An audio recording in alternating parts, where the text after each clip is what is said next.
Hello everyone and welcome to this week's episode of Legacy of the Rimlen. Now before we go into our usual stuff, this is technically our 50th episode, so yay for us for reaching that milestone.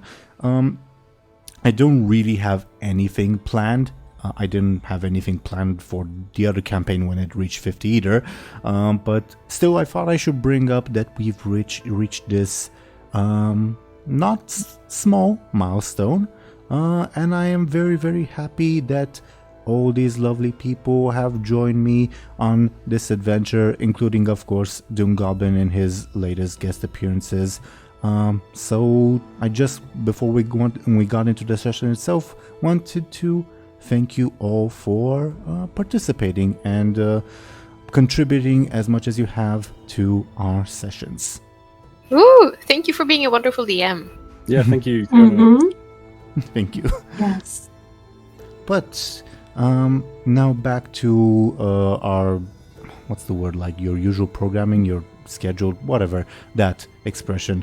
Let's, as usual, have our lovely players introduce themselves and their characters. I've rolled some dice in the background. The dice say that we should start with what may be the star of last session, Show&Tell, and her character. Could you please go ahead and introduce yourself, Show&Tell? Yes. Hi, I'm Show&Tell. I'll be playing as Anghel, who's a mute peasant boy, and it just sent this very romantic letter that he didn't understand what was written there, but yeah. He did that. Now, I don't know, we're waiting for a reply, I guess. I mean, you haven't sent it, you've written it. Oh, right, we haven't sent it. We're going to send it soon, I guess. Probably. It was approved anyway. Yeah. As you guys mentioned, the first letter was like probing, like, hey, maybe you'd be interesting, and Anghel's reply is the equivalent of dropping his pants, I guess. Oh, Jesus. I'm exaggerating, but it was very forward. Yeah. And none of it was Anghel's fault anyway. Thank you, Show&Tell. Next, we would have one of the authors of said letter, Ashen. Could you please go ahead and talk about yourself and introduce yourself and your character? Yes, absolutely. I'm Ash, and I'm playing as Illona, who, as you mentioned, is very into writing love letters for Anghel, using Anghel as yeah. And other than that, nothing especially new has happened. She's still her old self. Yes, indeed. Thank you very much, Ashen. Next, according to the dice, we would have our guest and your character's host, funnily enough, DoomGoblin. Could you please go ahead and introduce yourself and your character? Yeah, sure. Howdy, y'all. It's me, DoomGoblin. I play Last the Black Bull. He's a terrifying mercenary from New Spring. And yeah, he, I guess, also helped in writing that letter. And yeah. That he did. Thank you. Oh, yeah. You attached a very lovely poem to it that everyone will be able to tell was not in any way written by or thought of by Anghel. That should Or be even applying to the girl in question. Yes. I love your blonde hair, you brunette girl, and all that. But thank you very much, DoomGoblin. And next, we'd have the scribe, I suppose, of said letter, Dely. Could you please go ahead and introduce yourself and your character? Yeah, of course. Hello, everyone. I am Dely, and I am playing Muninn, the traveling Eastlander from the University of Brightland. And as Teeironor mentioned, they were the scribe for this lovely letter, and very eager to give it to the messenger. Yes. Thank you very much. I almost said Muninn, Dely. I guess either works. Thank you still. So, last time, as we were all giggling like little schoolgirls about, you guys sent a lovely letter to a certain lady who had written to Anghel first. It's not the only thing that happened last session, though. First of all, I guess going in chronological order, you all decided to stay over at Lass's house, because it's better to have a roof over your heads than like sleep in a stable. Like that was your other option, more or less.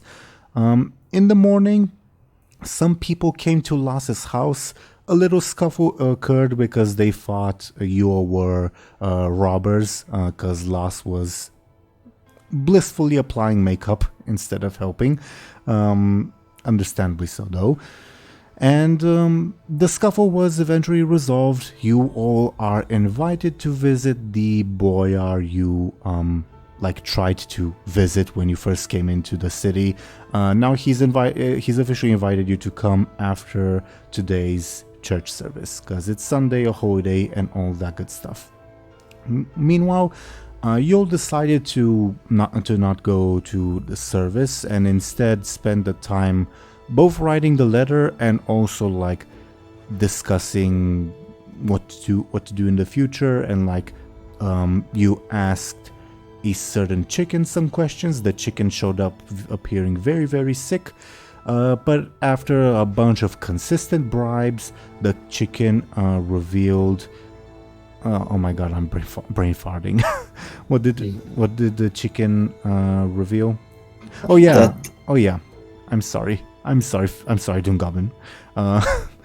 That it told Lass's secret to someone, namely Lass's employer. And then you guys spent the rest of the session composing the letter. So, as I turn on the background music, I more or less would leave the next choice up to you guys. Do you guys think that taking the time to compose the letter would the church service be over by then, or would you like to do something before said service is over? Basically, I guess I'm asking you all if you'd like to time skip over to when the church service is over, or if you'd like to do something before then. Okay. I'm up for a time skip. Yeah. I am too. I think so. I don't know if there's anything we could do necessarily with the church. I can think of. I guess the one thing I mentioned last session that may be relevant, although not necessarily, is that most people in the town would be there, I guess. Right. If that's in any way important. Though I did mention that the Romi would go to a separate church. Romi being some of the nobles, not all of them. Yeah. Okay. We could go to the church where most people go to and wait for people to start leaving and then tell them, but yeah, we could just skip that. Tell who? Sorry? The people, the masses. Tell them what? That there's a wolf. Oh. My bad. Or read the letter to them. The love letter. Yeah. I love that. Yeah, let's do that. Either or, yeah.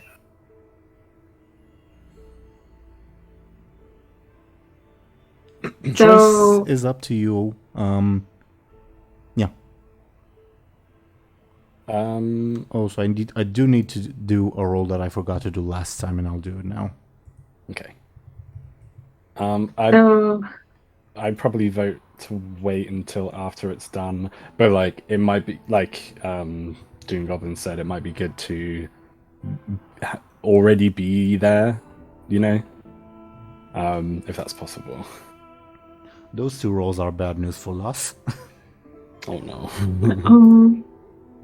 I'm okay with spoiling it because I did say 2 sessions ago what I would be rolling for, to see if a certain bartender is going to spill Lass's secret and how much traction he's gonna gain from it.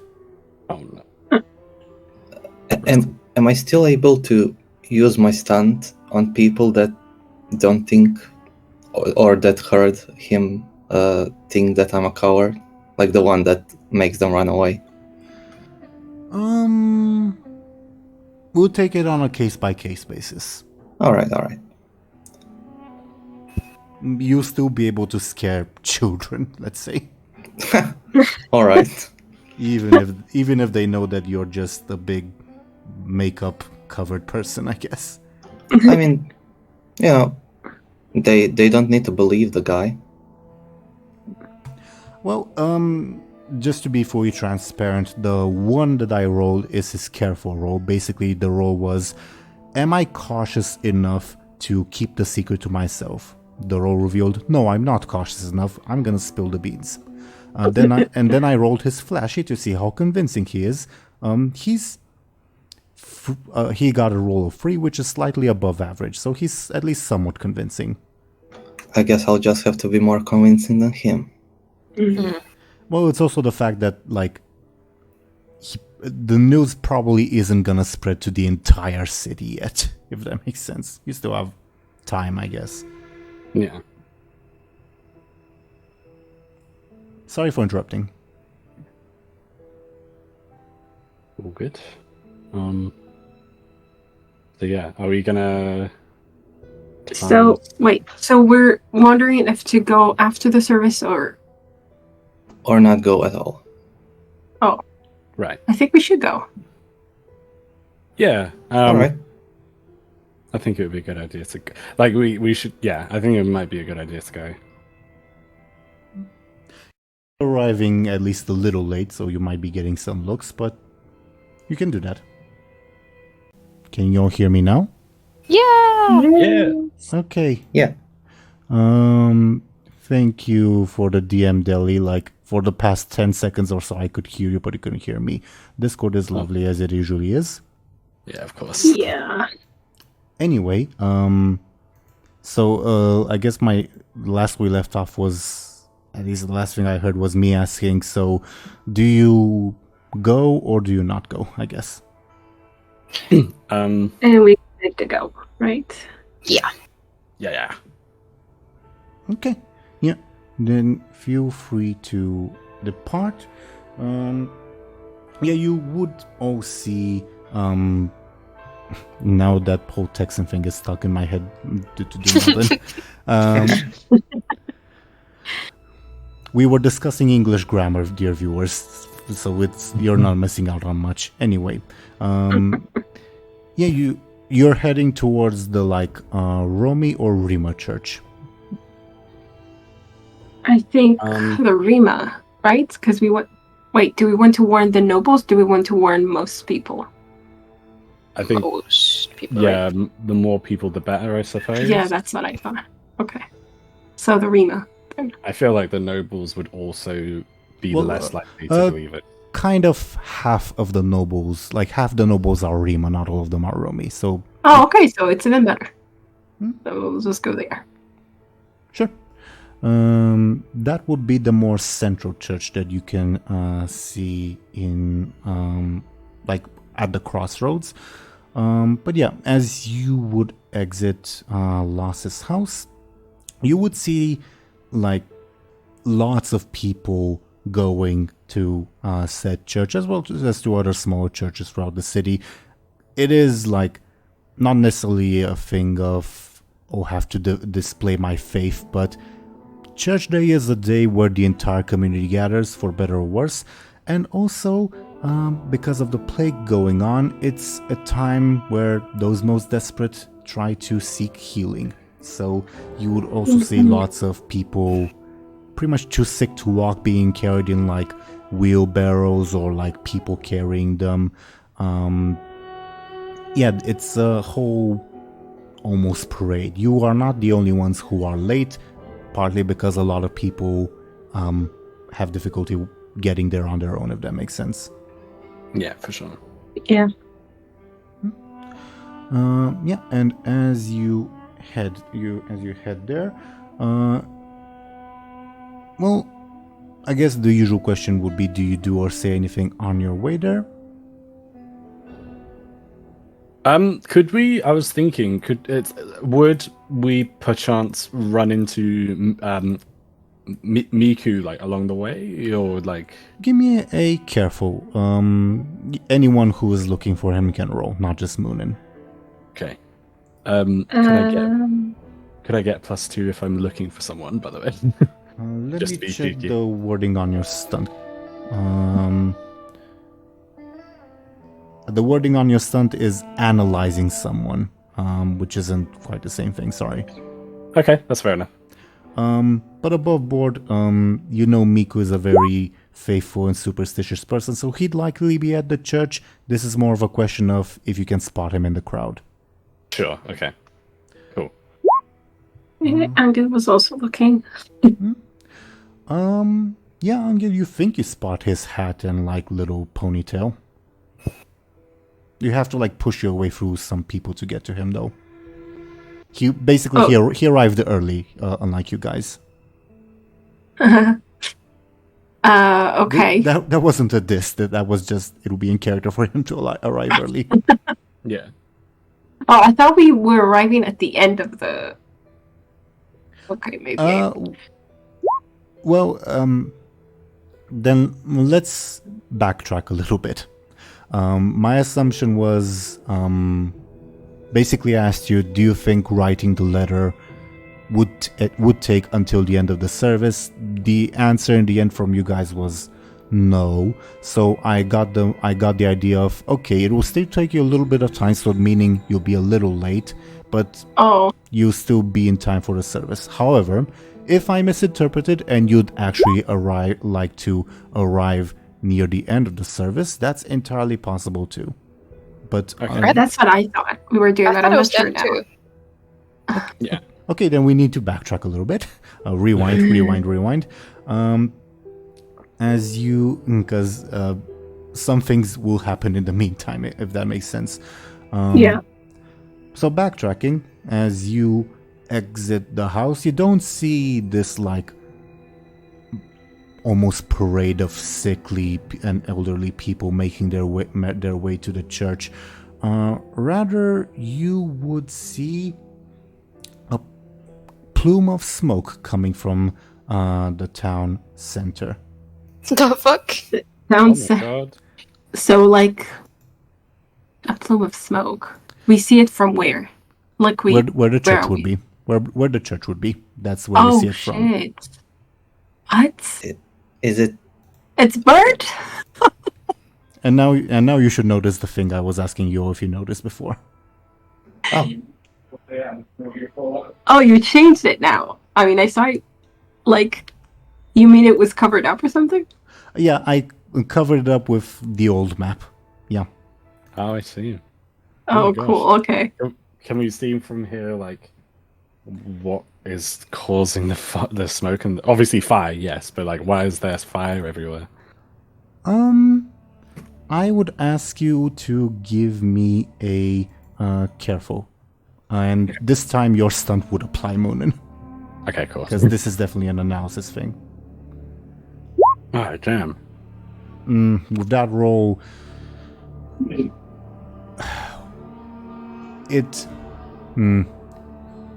it looks like. Yeah, sorry, I don't think I can tell you much of that roll from this distance. That's okay. Okay. is that like where the church is, or Yes, above board. Maybe you were BRB when I said that, but yes. maybe? I guess Loss will explain to others that that's where the church is supposed to be, where the smoke is. Oh, no. You also hear like shouting in the distance, like the shouting of a crowd. Okay. An angry crowd, I would add. Okay. Maybe we should turn back. I think it would be a good idea to see what's going on. Like, why is there so much commotion? I agree. Sure, I'm not scared. Of course you're not. Anghel, you coming? Yeah. Yeah, Oh. Anghel is definitely coming. Alright, I'm glad that Anghel is coming. Oh! Okay. Anghel will protect us. Out of curiosity, who's I think of the main free cast, Anghel is the tallest, but who is taller between Anghel and Lass? Oh. I don't know, I'm fine either way. No, cause I'm just asking because I have this mental image, almost cartoon-like, of Lass hiding behind Anghel. I mean, I think Anghel is supposed to be 6 feet or something, so make of that what you will. I don't. I mean, Lars can still hide behind Anghel if he's taller than him. Do you know what I mean? Yeah, but it will be less comic. That's the whole thing. Yeah. Sure. Or maybe more. Sure. Either way, that's we're sidetracking. My apologies. No worries, this important information. Yeah. It's important to the law. Sure. So, as you start heading there, again, the shouting from the crowd grows louder. It's clearly a very angry crowd. Muninn, feel free to give me another careful now that you're closer. But I will give you some different information if that makes sense, if you succeed. Yeah, sure. Oh, I got a 3. Base 3. Oh, so it's a 5, okay. Yeah, now that you're closer, you notice several things. Actually, quite a bit. You notice that, the fire is more of side effect of what actually happened. Namely, you don't see a burning building, the church. Rather, you see the church has been almost dismantled and then burned, if that makes sense. Yeah. People still surround. You said that. Is Deli roboting for anyone else? Yep. Yeah. Okay, 1 second. Sorry, guys. Well, now you were fine. That was weird. Yeah.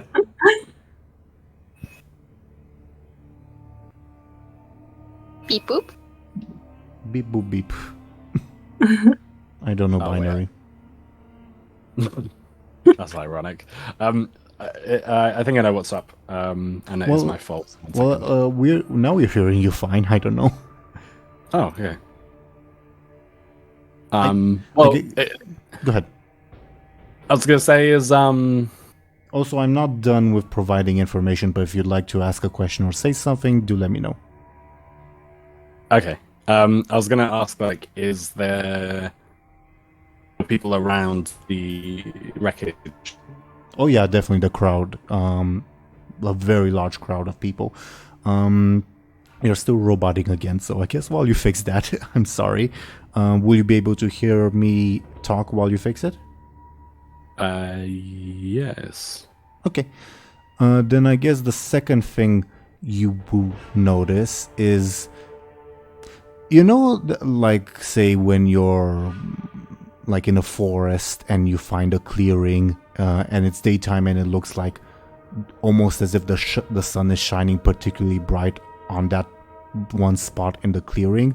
It looks that way over here, even though you're not obviously in a forest or whatever.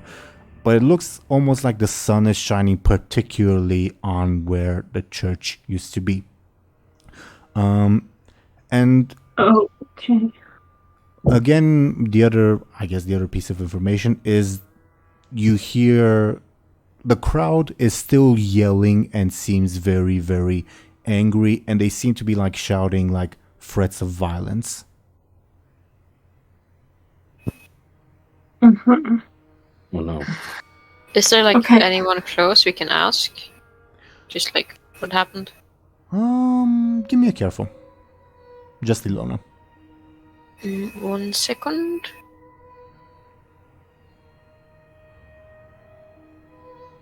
God, a too. Yeah, I guess just because you were looking for him earlier, let's say that you see Miku like running away, scared, panicked from the crowd, coincidentally in your direction. Okay, then I would kind of like yell out to him what happened. He is startled and he runs up to Yuo and he says, Where were you? Where were you? What are you doing?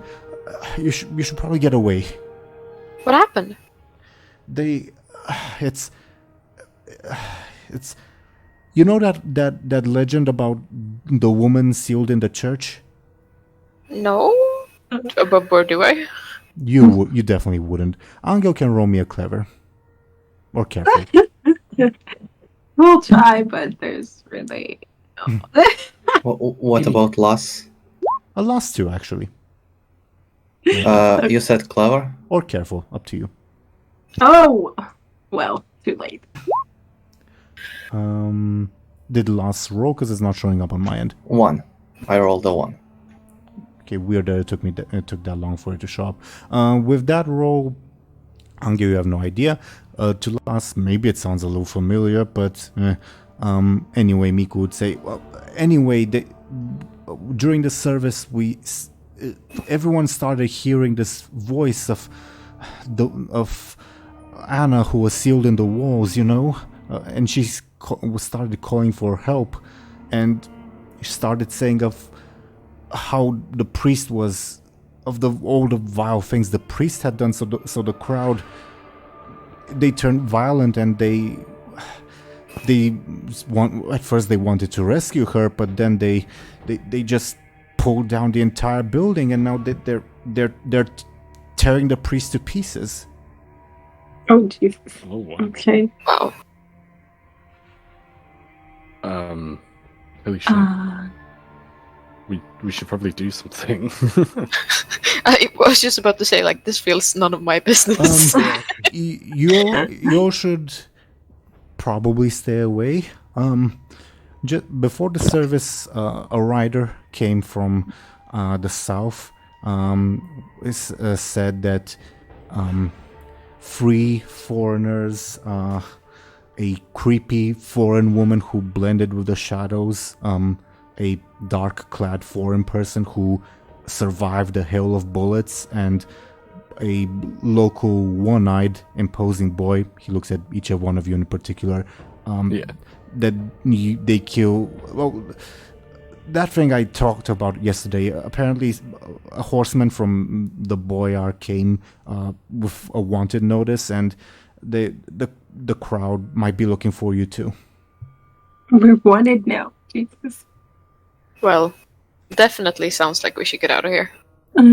Above board, the descriptions are fairly vague, as you can tell, partly because the soldier was delirious, but still. Okay, yeah.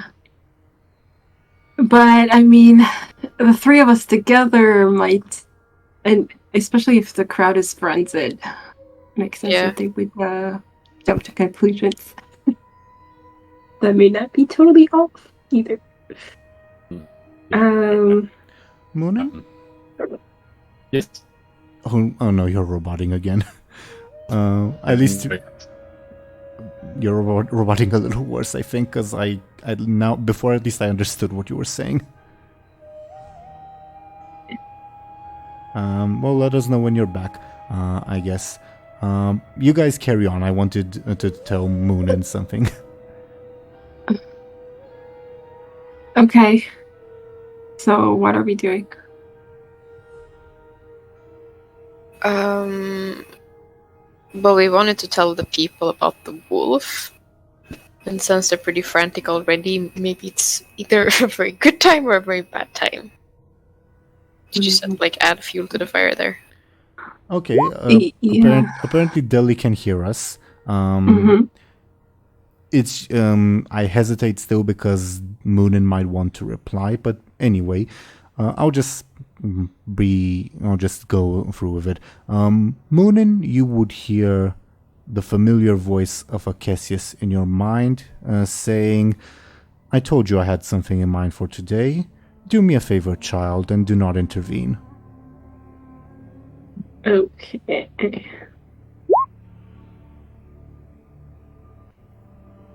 Hello, can everyone hear me? Yes. Yeah. Okay, Yeah. So Muninn would immediately like spring into action and say like, "We have to leave now. Like we're not getting involved in this." Yeah, I wanted to go and help, but since we are all leaving, yeah, I agree. Okay.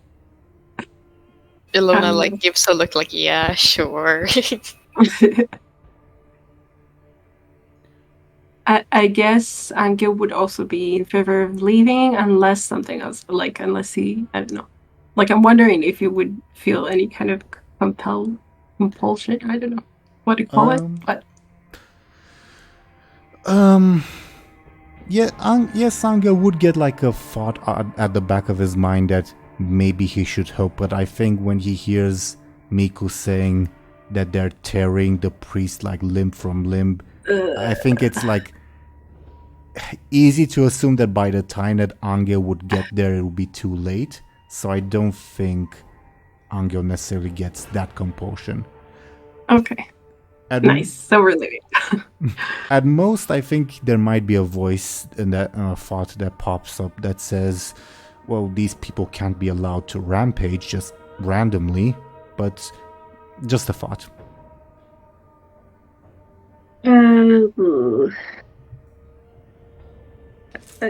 I guess, yeah, Anghel is a favor of leaving.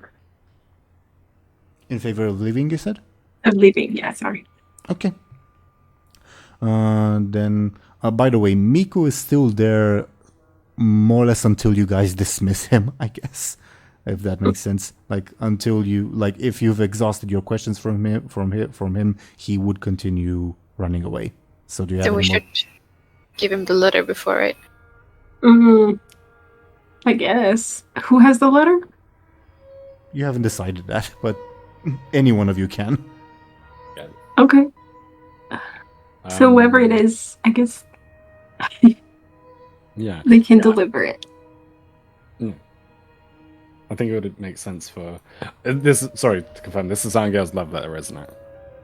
Or, it would make sense probably if either Muninn or Anghel has it. Yeah, Probably, I was wondering between the two of them. Yeah, But I guess I it's would. just a bit. I wouldn't mind saying that Muninn gave it to Anghel to be like, Okay. "Can you part of this?"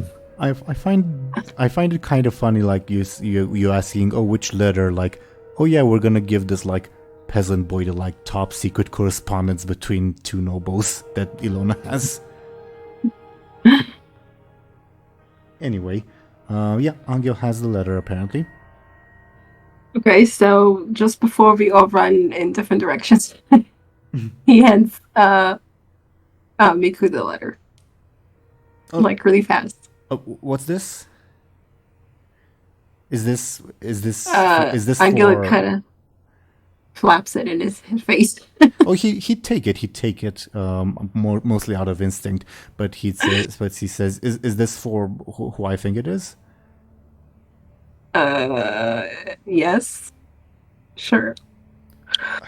All right. He like puts it, like tucks it safely in his clothes to like keep it safe, and says, "All right, I'll take it as soon as I can. You all really should leave and hide your identity somehow." Yeah. Okay. Then Miku will continue running away.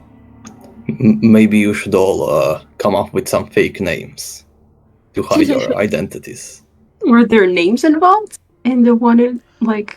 No, don't think again, the if you want me to, I can repeat the quote-unquote official descriptions of like your wanted status. It's vague stuff, but yeah. Yeah. Like I don't think the soldier could have heard our names. In any case, though, we do have fake names. Really. Yeah, we do have fake names. Yeah. Like I don't even know if Lost knows our names at this point. Oh, we said Anghel before, so he knows. Oh, okay. Right?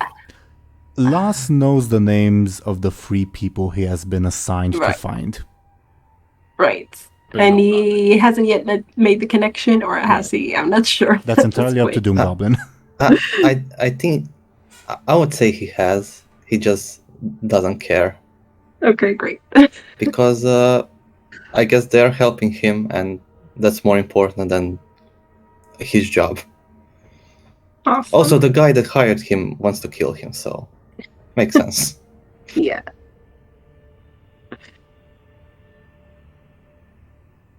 So, let me know what you all do. Okay, so I guess we're not going to the, I don't know, to, who was it that invited us? The boy are like, if you look at Angel's token on the map, the one right below him. The invitation is still there, of course. Yeah, I mean, we can still go to that boyar. Is the boy, did he go to the Roman church? No, he was in the other church. Well, he's not a member of like the majority ethnic group, so he wouldn't be at the church that just burned down. Can you all hear me? I can hear you now, but can you all hear me? In the case, Illona would try to not look Can you so all hear creepy me and not now? blend into the shadows so much. Can you all hear me now? Yes. Okay, Hello. Yeah. well, I couldn't hear you before. Like the last thing I heard, because it got cut off at my end, was me telling you all that the boyar would not be at the Rima church, which just burned down, but at the Romy one. That's the last thing I am aware of. Right. Yeah. Yeah. We were deciding whether or not to go there. That church would be more to the north, above board. Okay. Yeah. So We could still go to his mansion for lunch Yeah. Yeah. To be and fair- tell him about the wolf. To be fair, the mansion is right next to the crowd and the church that burned down. We can be sneaky. Yeah. Um, Let's just evade the crowd of people, the screaming crowds of people. Yeah, let's go to the So- where. okay. To his mansion then? Okay. As you start heading to the mansion, Muninn, you would once again hear the voice of Akesis in your mind because you're indirectly getting closer to the church and the crowd. He'll say, I ask you once again not to intervene, child. Muninn would think, would my lord be appropriate or not, by the way? Above board. Yeah, sure. Muninn would think to Akesius, my lord, we're not approaching the burned down church. We decided to circumvent it and See that you do not. do not interact with the church. You mean? He sighs, like almost tired, and says, do not interact with the burned down church, do not interact with the crowd, let them do as I will. I will, my lord. But to be clear, we're going to see. We have an audience with the boyar, and we're going to see him. Is this okay? I have delivered my warning. Stick to it. Okay, thank you. So above board, Dely, yes, also, but also Muninn's thinking, A small green creature appears to all of you, next to all of you. yeah, how's it going? So seeing the boyar's fine, but obviously the burnt down church, no. Maybe we can. More or less, like, you get more or less the inkling that Akesius doesn't really care what you do as long as you don't intervene, if that makes sense. Okay. Yeah, that makes sense for sure. Good, and that good. Can we use some like not the main roads, like some Yep. the there's no like urban planning, so to say. So this city is a small maze outside of the big roads. So they will need you as a guide, but you are able to. Yeah, we can go into like shadowy alleyways instead of the main road. That's a good idea. I also don't really like crowds, so I usually stick to like At least and this this crowd is like not the friendliest either, so you know. Yeah, comes in handy. Being afraid sometimes. So yeah, with Last as your guide, no role required because Last wouldn't know these back streets. You would be able to sort of circumvent your way. I'm just going to use Anghel's token for reference, like say around here, if that makes sense. Okay. all right. Like going around like on the other side, not on the road side, if that makes sense. Yeah. Okay. Yeah, it does. The back streets are mostly empty because most people had gone to church, plus the whole plague thing. But when you like spill back out into the main road, you see like the fire still going and the crowd. How should I say this? I'm brain farting hard, even though this is not a difficult concept to communicate, and I apologize. No worries. The crowd is still angry, and they appear to be moving in a different direction. Feel free to give me carefuls to see in which direction they'd be moving. Okay.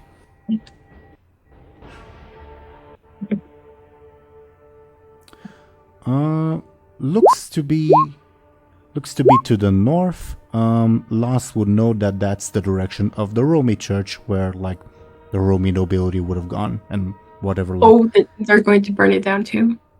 they seem to be on a bit of a rampage. Oh no. Yeah, and that's where the boyar is currently. At least I believe so. That's bad. That's In the church. Oh. Yeah, presumably. Above board, it's where the like little mercenary icon is on the map. okay. Metal mercenary. What is that? The pirate guy? Oh, okay. Sure. Like, what do you see where I'm pinging on the map? Yeah. More or less there. I actually got the pirate copy. Above board, that's a picture of a Swedish soldier from like the 1600s. Aye, aye, Captain. Anyway, yeah, the crowd is going that way. I think Muninn would suggest if the boyars, we're like, I think Muninn would just say it and say like, actually no, because of Lars, maybe Muninn wouldn't care. Muninn would say, Acacius told me not to interfere with what's happening at this church. So if these people are going to that church over there, like I'm not getting involved, even if the boyar is there. Who is Acacius? He's my chicken, essentially. Except That's a way to talk about. Yeah, he doesn't appear as a chicken. He just speaks to me like in up here, like, and Muninn would like tap their like temple to say like, oh, in my brain, you know, in my head. I almost imagine like when Muninn says, "Oh, he's my chicken," like the sun, because you guys will be facing east, I guess. The sun almost intentionally flashes in Muninn's eyes as a sort of "fuck you." Muninn would like cover their eyes from the sun and say like, not literally. The it would be just a brief flash, not like a persistent. Yeah. I do not understand. He's your demon servant? Not a demon, but more or less the same concept as far as you're concerned, I suppose. The sun flashes again at the idea of being called a servant. And After he asked him to call him Lord. Everyone notices this like bizarre ray of light flashing into Munin's eyes. yeah.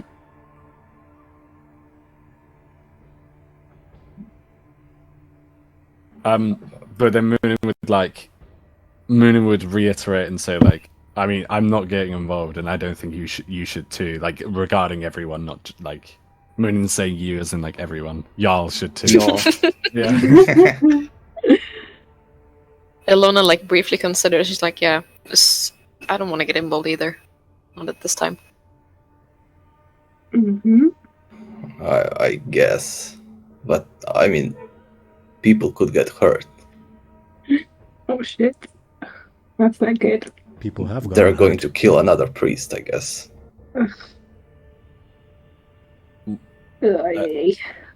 As well, I was told that this was Acestius demanded this as his will, so I'm not, like I said, I'm not getting involved. I'm not going to stop. Like, I'm not going to stop you if you do anything. But Anghel? I'd advise. The more Muninn says this, the more wrong it feels for you. Who did he say that? To Anghel. Oh, okay. About like not like helping innocent people and all that. Yeah, shit. Okay. I guess. Again, above all, the choice is entirely yours. It's just that I will keep account of your choices, if that makes sense. Mm-hmm. Okay, I guess, are they, like, moving right now? Or are they standing? Slowly, but yes. Okay, so I guess Anghel stops moving. You meant the group. I thought you meant the crowd. Oh, yeah, no, the group. My bad. You guys tell me if you're moving or not. Yeah, are we like stopping and talking, or? Yeah, I can't imagine it stopping. Yeah, I imagine that Okay. too. So Anghel, oh man,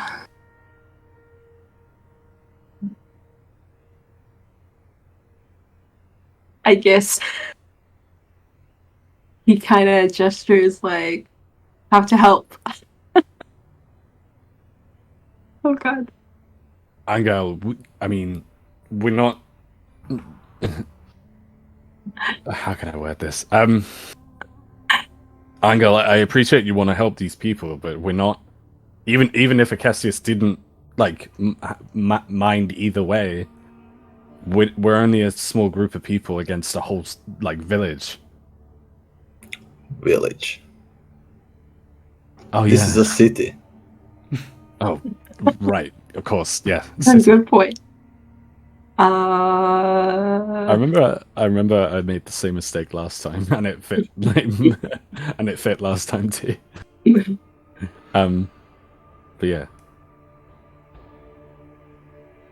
And we talked about how, compared to where you come from, it makes sense that you would see this as a village. I think. Yeah, exactly. Okay, Anghel.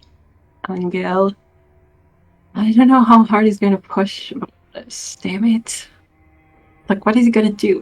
I feel like he might just like, go on his own, like the idiot he is. Oh god.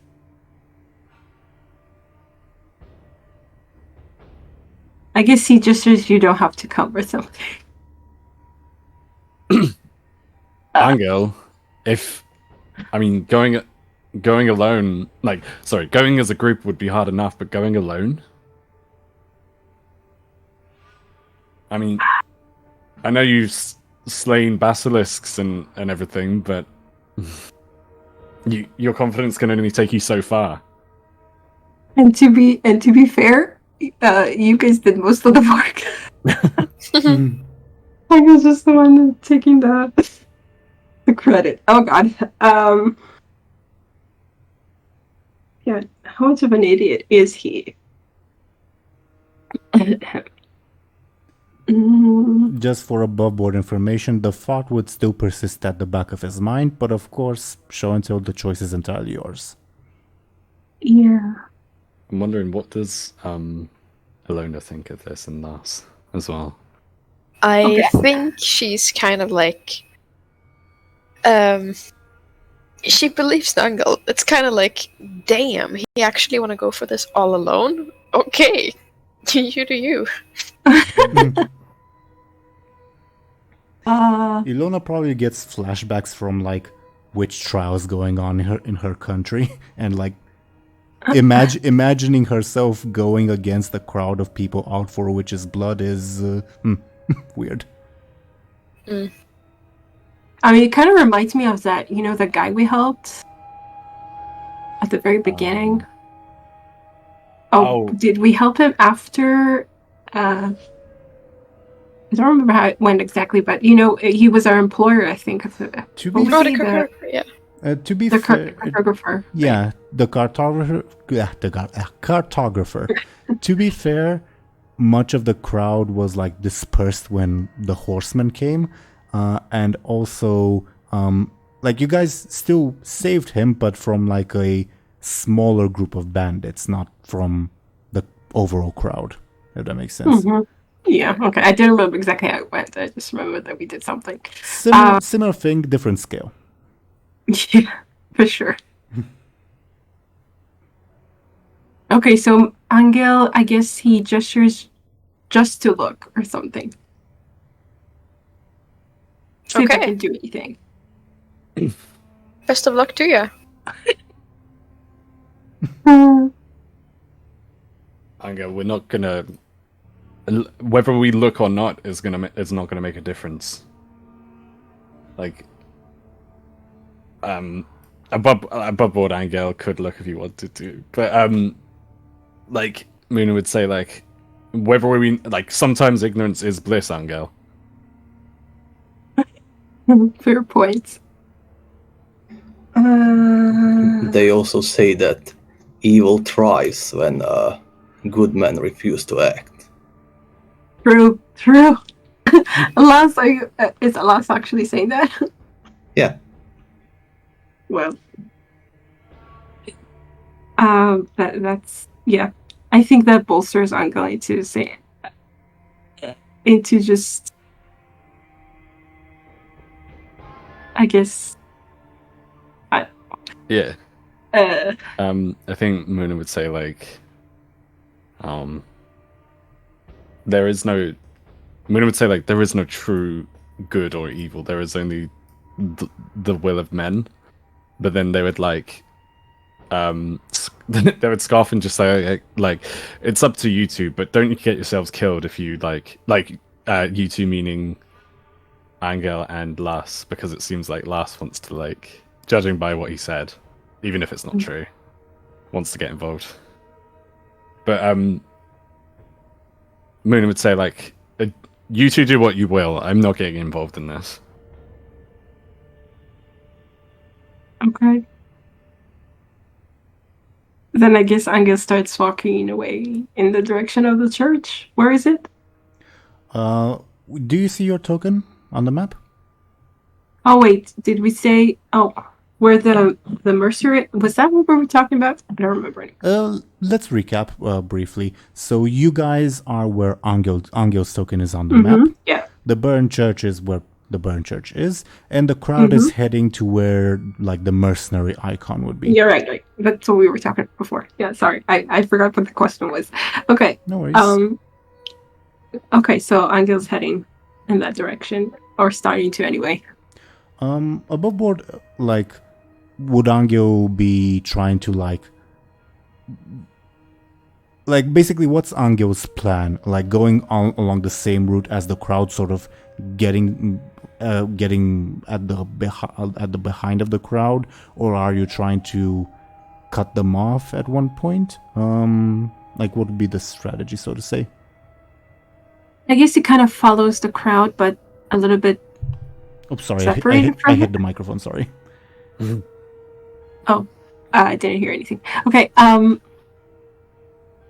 So anyway, I think he'll be following the crowd, but like a little separated from it, like just kind of watching them for now. Sure. I guess. You'd be more or less behind them, right? I guess. Sure. Lass would like to join him. Go Lass. Okay. So Anghel like kind of looks. I mean, I guess he shows up beside him or something. Sure. So Anghel kind of looks at him like kind of impressed, surprised, I guess. Oh God, they can't communicate. Oh, true. Yeah. He says, "You're coming too."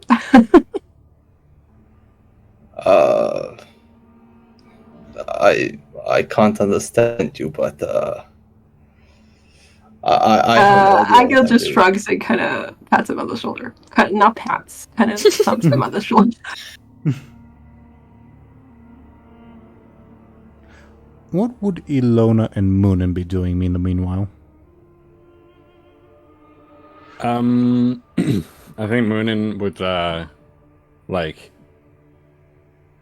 Muninn would look very conflicted if Illona was to like notice. Mm-hmm. And then they would they're sort of like crossing their arms or something and like looking away from wherever. So like let's say Anghel went east. I'm not saying that's where he went, but It would be where he went. it is perfect. If Anghel went east, in that case, Muninn would like be looking to the west, like conflicted. They would ask Illona like, oh, he's such a, he's. I mean, he's strong, but he's being like foolish. Yeah, but have faith in the guy. I think if someone can make this, it's Anghel. I think he's capable of solving this. I'm sure. I hope. Well, I mean, let's hope that he can. But there's a big difference between there's a fine line between confidence and above board. I can't think of the word. Stupidity. Yes, yeah, confidence and stupidity. Yeah. I mean, you're not wrong, but I think he has to find it out himself. And maybe if he is successful, maybe we just underestimate him.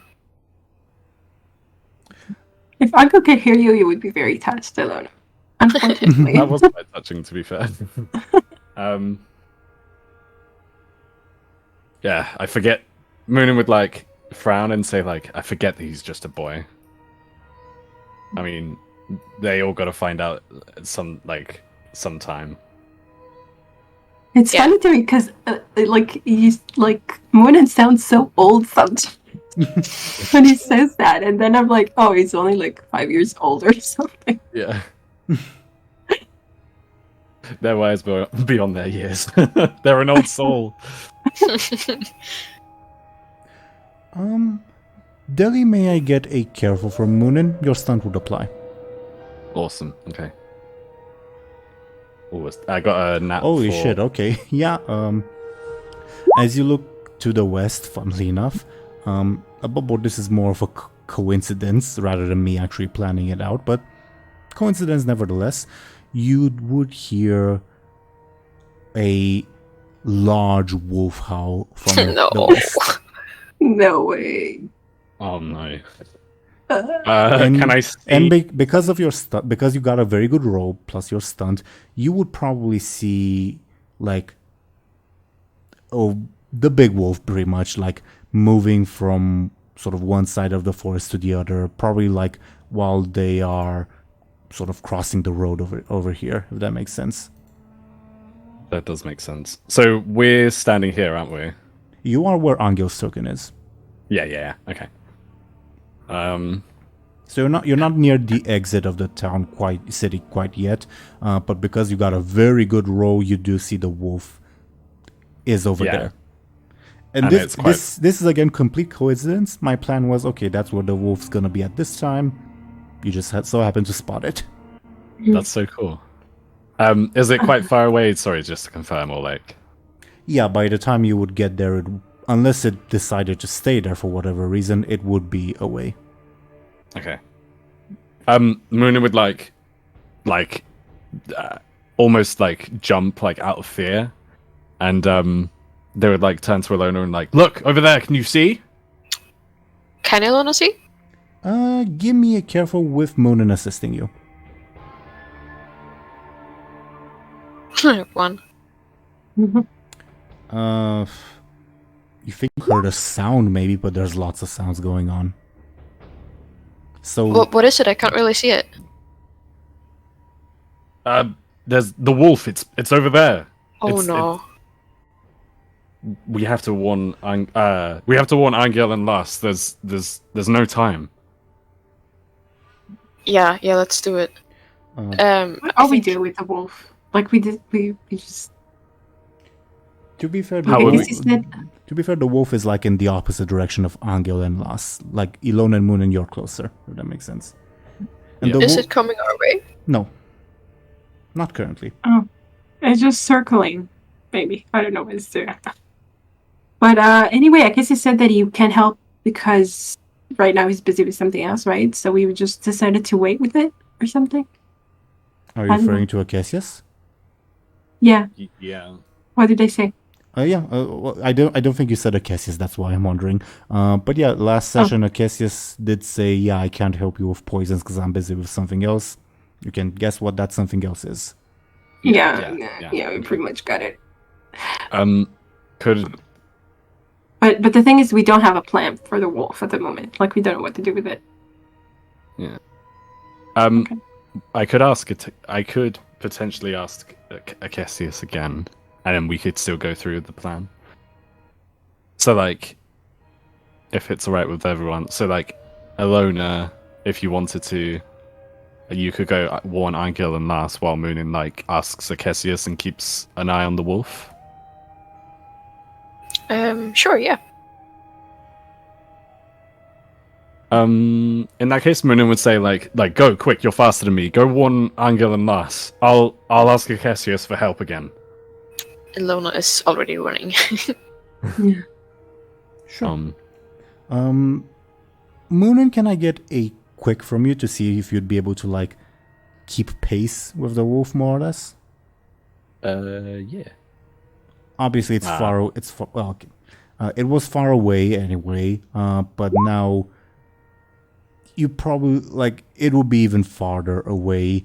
Feel free to give me a careful to see if you like still have a vague idea of where it might be. Okay. I got on that one. Not a nat one, but nat one means something different in Fate rather than in D&D. Anyway, Okay. with that roll, just because you're far away, you would have lost the trail of the wolf. You would only know that it went to the northwest-ish, kind of. Muninn would like.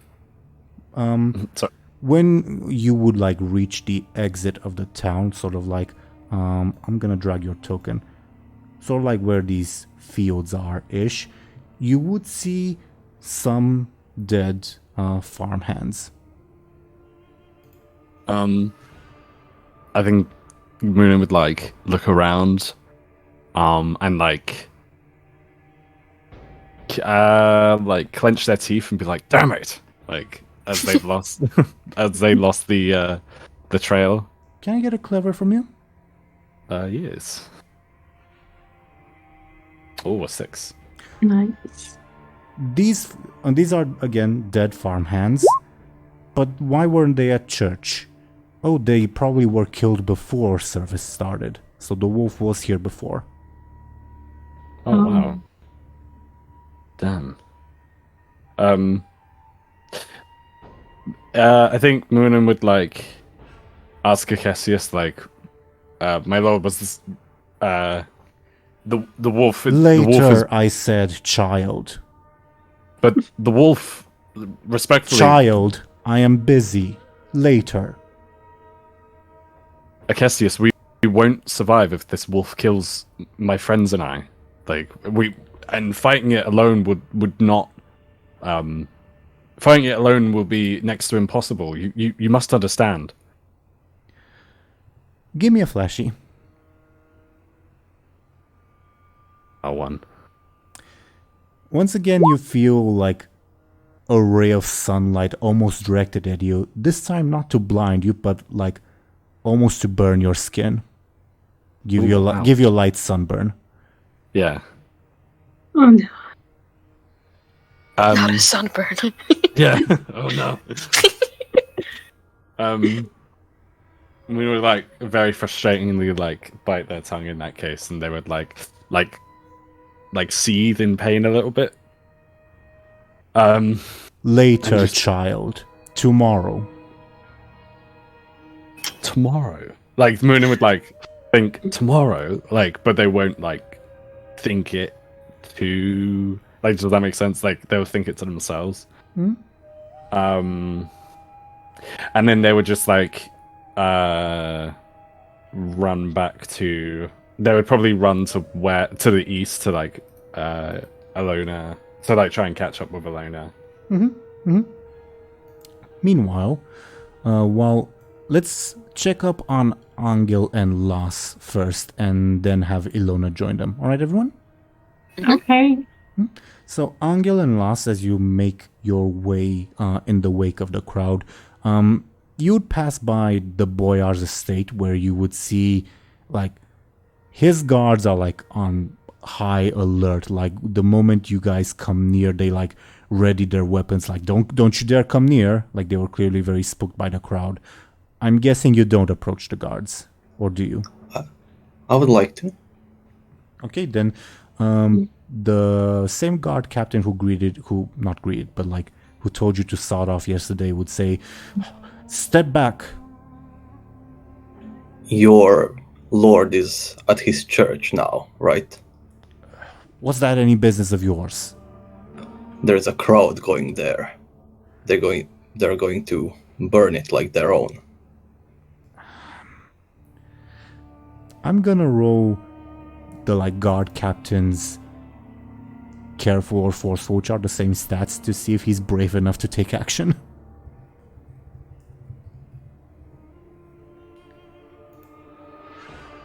It's okay. I'm sure his lordship will be fine. No away with you. One hell of a guard, this guy. That's the whim of the dice.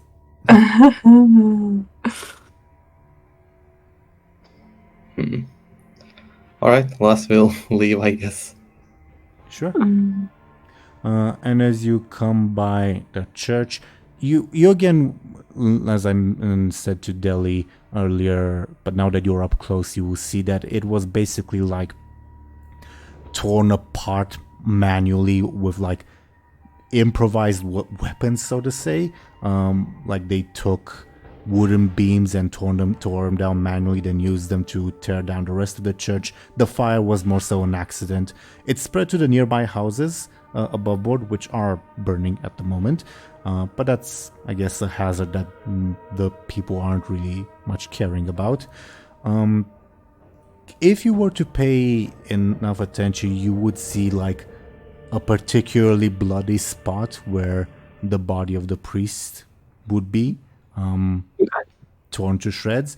You'll probably also see the priest's wife mourning, but you guys let me know if you continue on your way or if you do anything else. To shreds, you say? Sorry? I said I said to shreds, you say? Oh, yes. Futurama reference. Yeah. I'm sorry, I don't know that anime, my bad. Well, I've heard of it, but I've not seen it. Yeah. No, it's all good. It's actually not an anime, is it? Never mind, carry on. It's not, but I thought that was funny. Like Cory in the house. I think Muninn would try and continue on their way to try and catch up with Illona and the rest of the group. Sure. But again, this is where still with Lars and Anghel, then Illona will join in, and then Muninn, alright? Right, yeah. I guess Anghel kind of looks at where the remains of the priest are and just kind of swallow and move on because he can't help at this point. It is far too late, yes. Mm-hmm. Even for the annoying voice in your mind. Thank God for that. I feel the same. I also don't like the sight of blood. It makes me nauseous. Yeah. I mean, yeah. Okay. So we continue. I mean, okay. This will. Can you guys hear me? Yeah. Okay. This will be sort of the final thing before Illona joins the two of you. Can I get a careful from both of you? Sure. Okay. Last, your hemophobia is too distracting at the moment. I think that's the right term. But Anghel, as you hear from the direction of the crowd, as they're going, you hear, it sounds weird, but drums, as if someone's playing the drums. Okay. Drums. And we can't see anything? You don't see someone. You don't see someone in particular playing them from your vantage point, so to say. Okay. And at this point, I think Illona would come up to you guys. She would be out of breath for sure by running. She's like, guys, Muninn just saw the wolf. I don't know if it's coming here. We need to do something. We need to warn the people. Yes, Muninn. The wolf? Yeah. Oh no. Is he sure it's the big one? Yeah.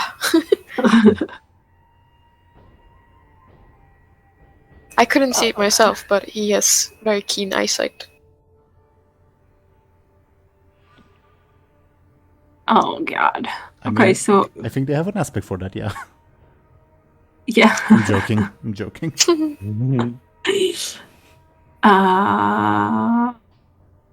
Okay, so now it's a matter of...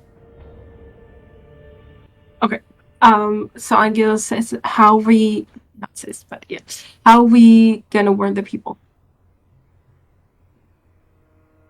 What did you say? What? I don't think he said anything. He gestures, how are we gonna warn the people? Just for context, I will mention... How are we going to... just for context, Show&Tell, I will mention the annoying voice in the back of your mind does say, yeah, warning the people is a good idea, but also stopping their rampage. That hasn't changed. Okay, we need to do both. That's great. But how are we gonna draw attention to... Oh, it's we can do both. We can stop the rampage by talking about the wolf. Oh, yeah. Brilliant. Maybe. Good idea. Maybe we should just yell out wolf. Oh, drums. We need to make enough noise to draw attention.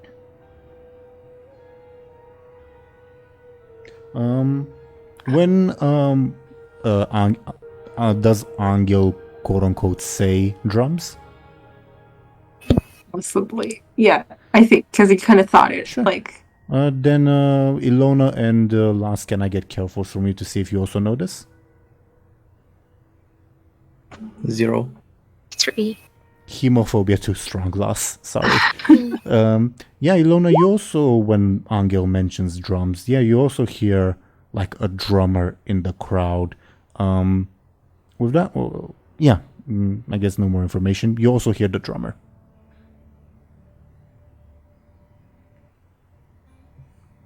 Right. Okay. Above board, if you guys want, we can have Muninn join you at this point as well, or we can say that they're still on their way. You guys decide. I think sure we need some ideas. Yeah. Sure. Muninn looking even more tired than Illona because they had to run even farther, and they're not as athletic as Illona, shows up.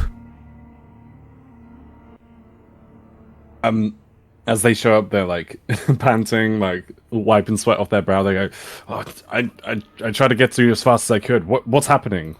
Have you told them?" To Illona, have you told them? Above board, Yeah.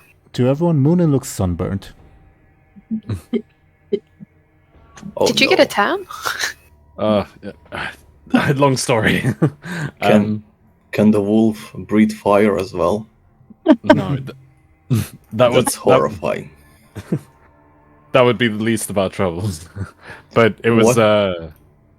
it was I don't think that would be the least of our troubles. I think that would be the most of our troubles. I suppose that's true, but no, that's not what happened. It was a Cassius. He's still not helping us with poisoning the wolf. Oh. I try to ask him. I try to explain that if he doesn't help us, we'd surely failed. But I mean, this is what he did in response. Like, as in the sunburn, obviously. Oh, yeah. Ouch. The Looks painful. the demon in your head burned your face. Yes. It's not. That's horrifying. It's not just in my head. That's just how he speaks to me. But Out of context, this sounds so bizarre. yeah, this is a weird conversation. But Yeah. what's like I mean, if We we're gonna need have to warn the people. I guess, but We need to make noise. I was told not to interfere By Oh, who? shit. by Cassius.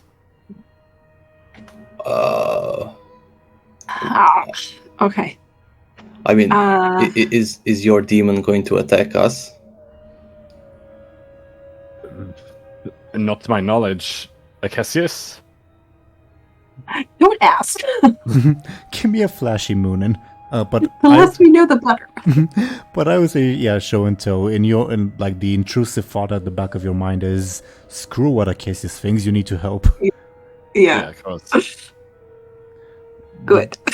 With that roll, shrug. I can't. Muninn would say, I can't interfere, but I can't stop you. The only thing I'll do is try and stop the wolf, like, or try to come up with some sort of plan. Like Okay, good. I think at this point, because it's not just Muninn who has been in contact with Acacius, the like thing will happen where like the rays of the sun will shine particularly bright on you guys. Last, this is a bizarre experience, and the four of you, including Las, hear the booming voice of Acacius say, "Children, I have warned you not to intervene. This will be my final warning."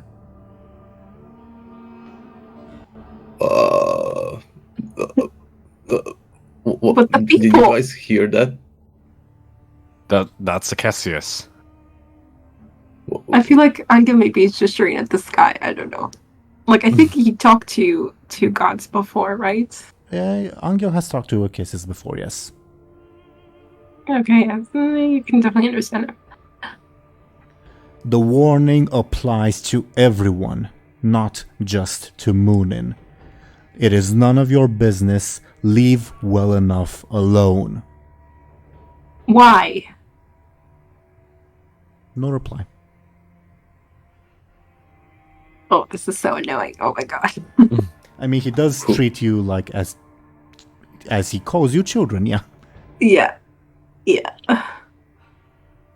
I kind of have this urge to, to have Anghel stomp his foot. But who will prevail without that? Okay. What do we do? I think Las will faint.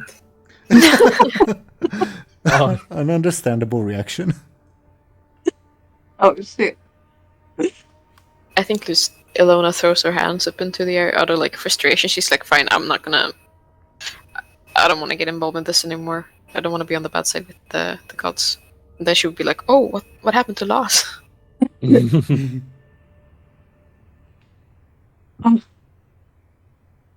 Listen, Anghel. We all know you mean well, but if Acesius, if we get involved, then we'll there'll be consequences. Above board, the like rays of sunlight will dissipate. Acesius thinks you guys got the message. Yeah. Doesn't mean that you actually do have the message, but yeah, that's what he thinks. I mean, we got it. Doesn't mean we're going to listen to it. But okay. If we don't interfere, there will also be consequences. That's true, but obviously this is all happening for a reason. And although it pains me to turn a blind eye, we can't interfere. I'm trying to think if the fact that Anghel already is on the bad side of one god taught him a lesson or not. This is not my opinion as the DM, but rather as like an outsider looking in, so to say. Honestly, I think it would probably just make him more defiant, but that doesn't mean... I know! That's what I was feeling. I was like, Anghel would probably just go, bullheaded against him.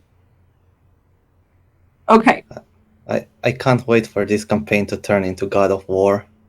We'll see Anghel go to Olympus and kill all the gods.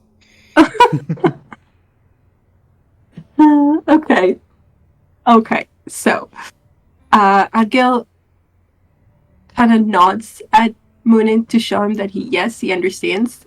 And then he looks around for something to hit. To make noise. Something to hit? So like a makeshift drum, for instance? Like... Yeah, basically. It was something that would be really loud. As loud as possible. Give me a careful, please. Oh shit, Anghel can talk! It's so annoying. Okay, I'll have to just... Well, to answer your question, because you got a good roll, you would see something glinting in like the ruins of the church. And if you... It is related to like something you can use as the equivalent of a drum. Do you do so? Like take whatever object it is? Yeah, let's do it. Sure. It is what's the word for like something that holds liquid? That makes sense. Container? A barrel? Not a barrel. A container, let's say. It's a small like piece of silverware, I guess. A container holding what was supposed to be holy water. It's spilt now, but it's there, and you can use it. It will be loud if you like bang it, and above board, because you got a good roll, it might also be effective to like counteract Acesius' influence. Oh, very nice. If you got an average roll, I was just gonna say, oh yeah, you find like a pot or something. Cool, very nice. Okay. What can we... he does have a slingshot. I don't know. What else can we bang it with? I guess we could... Anything. Like, we can pick up a piece of anything? Yeah. I don't know. Yeah. Well, you can find anything. Like, if you want a coin, a ladle, like, you can find whatever you'd like. A ladle. Okay. Let's go with that. And then Anghel proceeds to look for a high place. That he can kind of climb onto. Give me another careful, please. Please work well again.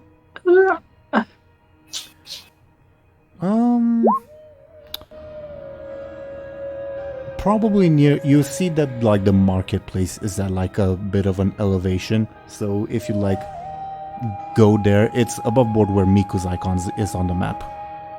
Oh, okay. Okay. So I guess he goes to the highest place he can find, easily, I guess. And he starts banging. I don't know. The elf is just looking on. Yeah, while he's doing all this. That's the same thing I wanted to ask. What's everyone else doing? I'm not sure. Maybe Lass is waking up. Sure. From the banging, or just Sure. okay. Is the banging working? Are people looking over? I was more so waiting to see if Okay. Deli and Ashen have anything to say, but if they don't, we can. I think Muninn would ask, like, Anghel, what are you doing? It can't hear you. Damn. I had a weird dream. There was a big wolf and a voice in my head. Not a dream. Not a dream. What did you mean? We need to fix this. Maybe if I go to sleep again and wake up again, it will be. I'm sorry. I'm not off Gonna work. again. Damn it. So, Anghel goes to like the. I'm guessing you go like all the way to like the marketplace where there's elevation. Yeah, you go there. You would approach like the back of the crowd where you'd hear the drumming growing louder. You would see, funnily enough, the like mercenaries that were in town have formed like a line to hold the crowd. The situation looks to be escalating slowly, but it hasn't escalated yet, if that makes sense. And then you would start drumming. Can I get a flashy from you? Okay, please. I was gonna say that you get a +1 from the object that you're using. With that, it's enough to like catch the attention of some people at the back, but not enough to like really get the attention of the crowd, if that makes sense. The drums coming from more to the center of the crowd are still too loud. Damn it. So, what are we going to do? You can also use fate points if you can't think of a different method. Yeah.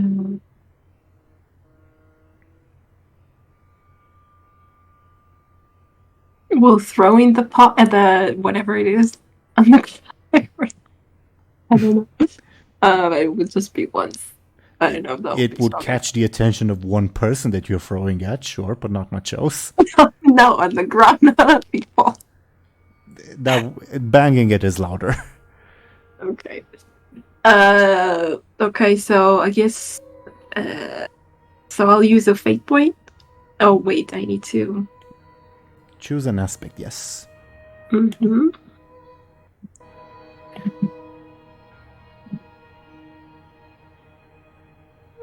here we go. Okay.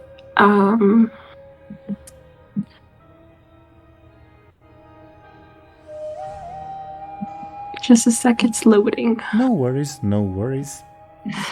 Okay, aspect. If you... Okay. Okay, What? go ahead. Okay, protector fights for those he cares about. Protector?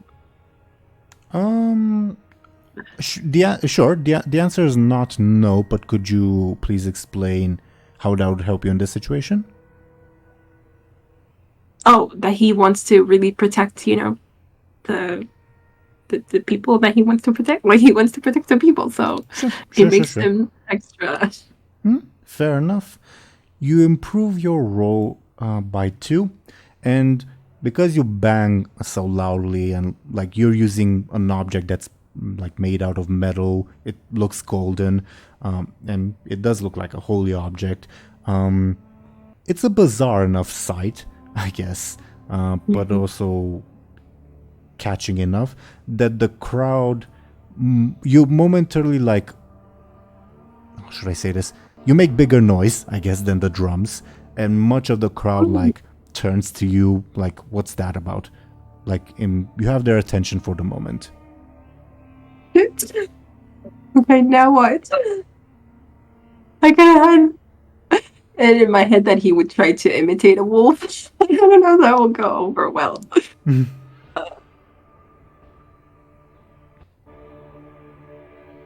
Oh no.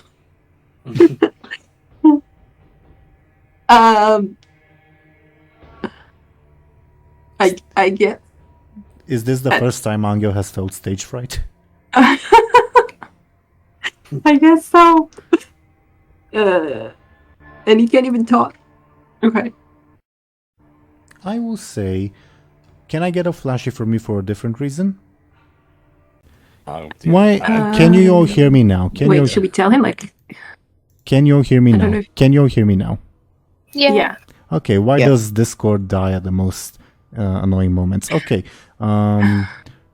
no need to DM immediately because I think I'm aware of it. So, I asked Anghel to give me a flashy roll for a different reason. What was the last thing like you guys heard were talking about, etc.? I just said. I mean, I don't know what you heard, but I just said that Anghel was trying to imitate a wolf. Like he was putting her fingers on his head. I don't know. Okay. Did you hear that? I heard that you were considering doing it, not that you were actually doing it. No, yeah. So I mean, I couldn't come up with anything else. Still, again, can I ask you to roll flashy for a different reason? Okay, flashy. Yeah. Okay. And for the wolf imitation, also give me a flashy, but it'll be a more difficult roll. Oh no! Please, please.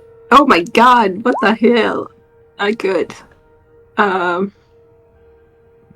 Good. You start hearing from the crowd. Look, the priest didn't even help that mad one. Kill them all. The priest helped what? The priest did not even help that mad one. Okay. Oh, Not good. Anghel, what have you done? We kind of helped to cast these by accident. Okay. Only a little. they were gonna do that anyway. I'm trying to think. Maybe you can draw a wolf. How do you make people understand that he's talking about wolf? Oh, carve. You can. Oh, how long is this going to take? Ooh. I love it. That's a good point, though, to be fair. Is it going to take long? Oh, maybe I can use my stunt. Yeah. Yeah. I think- Regarding your question of how long it will take, if you use your stunt, again, we go by cartoon logic, it'll be near instantaneous. If you don't use your stunt, it will be a process. So let's go with the stunt. Okay. Now your stunt is you get something valuable in exchange. So I guess whom are you offering it to, and what is the valuable that you want? Can I say, I don't know, maybe this is too much, but can I say like the crowd in general? Sure. Yeah. And I want them to not go after the priest. Sure, because it is your stunt. Yeah, but as to how do we justify that narratively? You cartoon-like, you find like one of the, because there's still a fire going on and like destruction overall. You find this like overturned, probably, I don't know, wooden house. All cartoon-like, you turn it into a gigantic sculpture of a wolf, I guess. Wow. Impressive. Yeah, very much so. You've definitely got the crowd's attention. So how do you communicate don't go after the priests by showing them this enormous wolf statue? Maybe he points at the wolf, makes some growly noises, and then points toward where they said they saw him last. Saw it last. I don't know. Sure.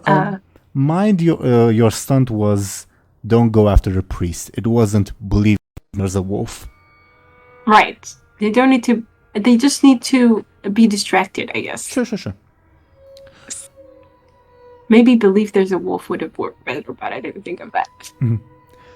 I think what will happen, this is just because of like your demand for the stunt, is that your words, for lack of a better term, go unheeded, but everyone is just startled by, oh, there's a gigantic wolf statue all of a sudden, made by one person in a couple seconds, and they all like start like crowding around you, like astonished, and you get like people asking you, are you a holy man, are you a magician, and like maybe some sick people try to touch you in the hope that they'll get healed, like you've turned into a miracle worker overnight.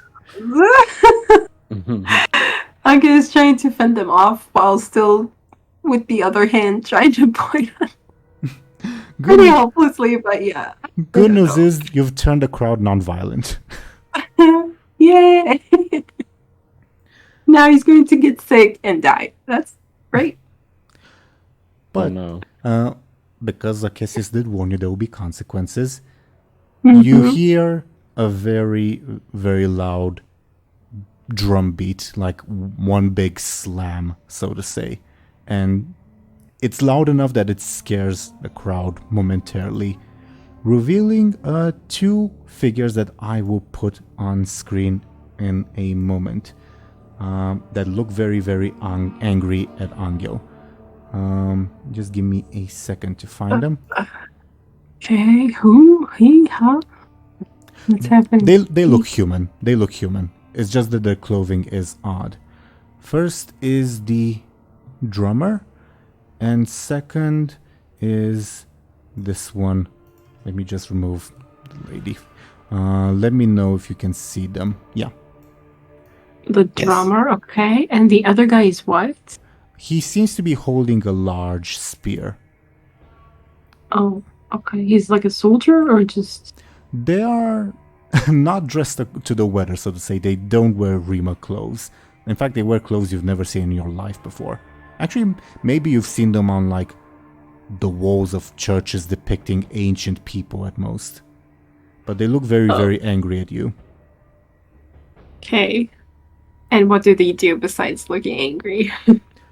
Again, the drummer like let out a loud bang, getting the attention of the crowd, and the spearman would say, "Ignore that one, everybody. The priests must still be burned for their actions." But the crowd is just confused at the moment, and the spearman lets out a grunt of frustration and says, "If you'll not believe me, I'll prove that this one is a false prophet." And he will turn to attack you. Oh my god. Damn. This is today's boss Are encounter. prophets supposed to... What? This Sorry, is what? This is today's boss encounter, designed for 4 people, not 1. Alright. Does anyone want to help? Good luck. Good luck. What were you going to say, Show&Tell? It's something stupid. I was just gonna ask if prophets are supposed to be immortal or something, but okay. And I don't know how that's supposed to prove, but I guess, yeah. I guess by dying, you understand that. Yeah, I don't know. You do notice like this guy assume a hostile stance, so to say. So you have time before combat officially begins to do or say something, say for lack of a better term. Yeah. Okay, maybe Anghel, kind of gestures like, wait, or something. Choose your last words carefully, false prophet.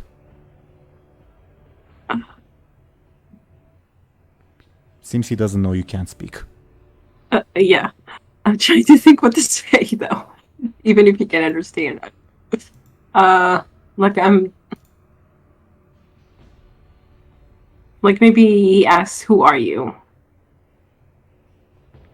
By gesturing, I'm assuming. Yeah. Give me a flashy, I suppose. I don't know if that's. Okay. I guess noticing your confusion at the very least, not the drummer, but the spearman. The drummer has just been drumming on the meanwhile. The spearman would say, give me a second. We're the sons of Acacius the Corybants. You will not stand in in my lord's divine way, rather. A Corybants? It's not a word you've ever heard of before. Okay. Okay. Shoot. So, I guess we will start initiative order. They would go first ahead of Illona, but everyone will be in the initiative order in case they want to participate somehow. But they'll need time to get there, if that makes sense. Okay? Yeah. Yeah, okay. And sure, let's add the crowd in too. But I don't know how they'll act yet. We had a fight with a crowd before against the ogre, right? Yeah, and we need to kind of convince it to make them think that we will win or something. Oh yeah, we can borrow that mechanic. That's actually not something I thought of, but yeah, we can. If we do that, if I remember correctly, at the start of the crowd's turn, we'll basically you roll flashy, and the spearman or the drummer will roll flashy to see who wins over the crowd for that turn, I guess. Okay, shit. Yeah, fine. What happens if Anghel dies? Fine. I'll just see how it goes. I guess the only thing I can tell you is the voice at the back of your mind definitely tells you that these two are evil people. But it's their turn. Okay. The drummer will start beating the drum even louder to a rhythm. You will also see the spearman sort of dancing along to the rhythm. And above board, whenever he strikes with his spear, it will be in rhythm to the drum. But on the drummer's turn... Okay, so he's dancing? You said he was dancing? Yes, well, dancing and fighting, but yeah. Wow, okay. Interesting. Again, whenever he will strike with his spear, it will be in rhythm to the drum, and also his movements are in rhythm to the drum. So if we stop the drum, what happens? Good question. Anyway, on the drummer's turn, I'm gonna roll to see, because the drummer will try to create an advantage. He fails with that roll. The crowd is too distracted, but the spearman on his turn will... Wait, what's the roll? The what? The 5? The 5 is the roll? What the drummer rolled, yes. And he failed? Just, yes. Shit, okay. And the spearman on his turn will try to thrust at you with his spear again to the rhythm of the drum. How do you defend yourself? Anghel knocks the spear away with his arm, I guess. Shit, we don't even have a weapon. Sounds like a forceful defense. Yeah.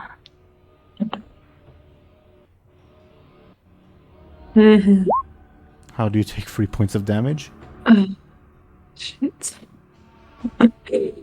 I guess press. Okay. Illona's turn next. Illona and Muninn and Lass, just to fill in the gap, so to say, what have you all been doing while Anghel has been trying to save the day?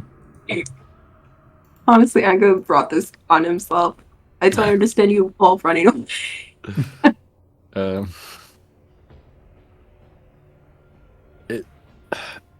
I think I don't know about everyone else. Muninn would be begrudging. So this whole time, Muninn would have been begrudgingly like watching as Anghel did what he did.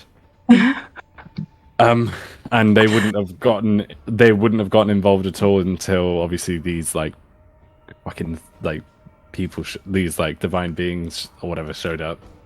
Also, feel free to give me a clever, but it would be a very difficult roll to like get what their deal is. Okay. Oh, I got a 4. Not enough. I'm sorry. That's okay. Too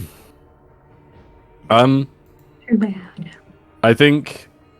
I don't know about Illona and Last, but like after seeing these things, like Muninn at first would like be, oh my god, I really can't interfere now. But then after they start attacking Anghel, like Muninn's definitely thinking like, fuck this, like I want to get him, like we can't, like Anghel can't die because of this, you know. He can't die. As in he he shouldn't die, I guess. I don't know. Oh, I mean, that's really heartwarming, honestly. Above board, it is Illona's turn, nevertheless. I think for the moment she would just like look in disbelief. She would probably wait to get involved. Sure. Illona skips her turn, I guess. Ouch. Muninn and Last, your turns. You guys decide in which order you go, and you have the same quick. should we roll again? Should we roll quick? Do you think that makes kind of Sure. sense? Okay. Oh, we'll both go rather. Oh, come on.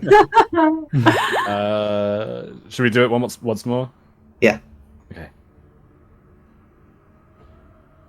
Oh wow, nice. Yeah. Ooh. Cool. You go first. Yeah. Teeironor? I'm here. Alright, great. Just checking. So I do see that there's 2 people attacking Anghel. Yes.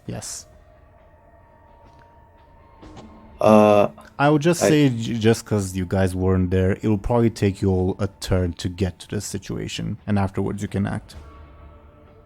Oh. Alright. I guess Last will unfreeze and start moving towards the crowd. Sure. Wow. Good on Lost, honestly. Muninn? Muninn would, as well, spend their turn trying to get to Anghel and the 2 like divine figures. Okay. If, as in, like I would have to, wouldn't I? Or like, Pretty much. yeah. Okay, just to confirm. Ashen, since I made the rule like after your turn, would you have spent your turn also getting closer, or? Yeah, probably, but not like actively doing something. Sure. Getting ready to participate, I suppose. Okay. On the crowd's turn, Show&Tell, please give me a flashy. We'll oppose it with the drummer's flashy to see on whose side the crowd shall be, for this turn at least, okay? When everyone else... Oh, that's a very good roll. When everyone else gets here, someone else can also roll instead of you. Unless you'd like to spend fate points, the drummer will win. No, I feel like I need to save up my Up to you. save them up for now. Maybe, I don't know. For now, we'll let it go. Also, I just realized I dealt Illona free damage instead of Anghel. I'm an idiot. Oh yeah. I think you cut out. What did you say? Yeah. I dealt Illona free damage instead of Anghel. My bad. Oh, Illona didn't participate. Because about it. My bad. Anyway, crowd's turn as they are more so convinced that, hey, yeah, this guy's a false prophet. I guess seeing the like flashy display of like the guy's spear and all that, and well, he steered them right so far with burning down the church and all that. The crowd will spend its turn giving the spearman an assist, just like cheering him on. Your turn, Anghel.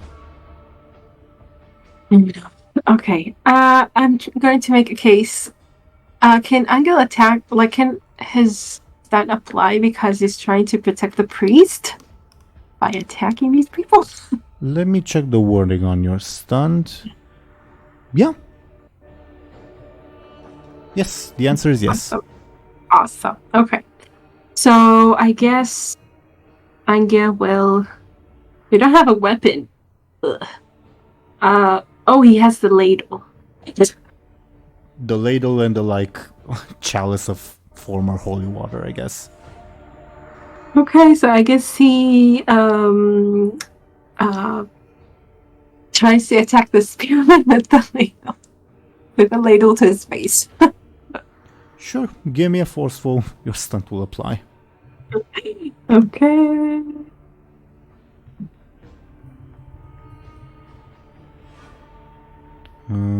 You deal 2 damage to the individual, as you definitely catch him off guard. He was not expecting a ladle. Yay. Okay. The drummer's turn. He will continue trying to drum by creating an advantage. And he succeeds this time. Enchanting drumming, I'll call it. Is it like, I mean, does like an advantage change, like the difficulty changes for each person, or More or less. More or less. Okay. Okay. As for the spearman, he, like, now that you've like gotten close enough to like smack him with the ladle, he'll try to like back off to gain some reach and once again thrust the spear at you. How do you defend yourself? Anghel uses the ladle to fling the spear away. You know, like as though the ladle is another spear or something.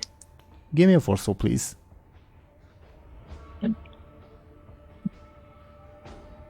Oh, nice. Ooh, that is very nice. You gain an advantage.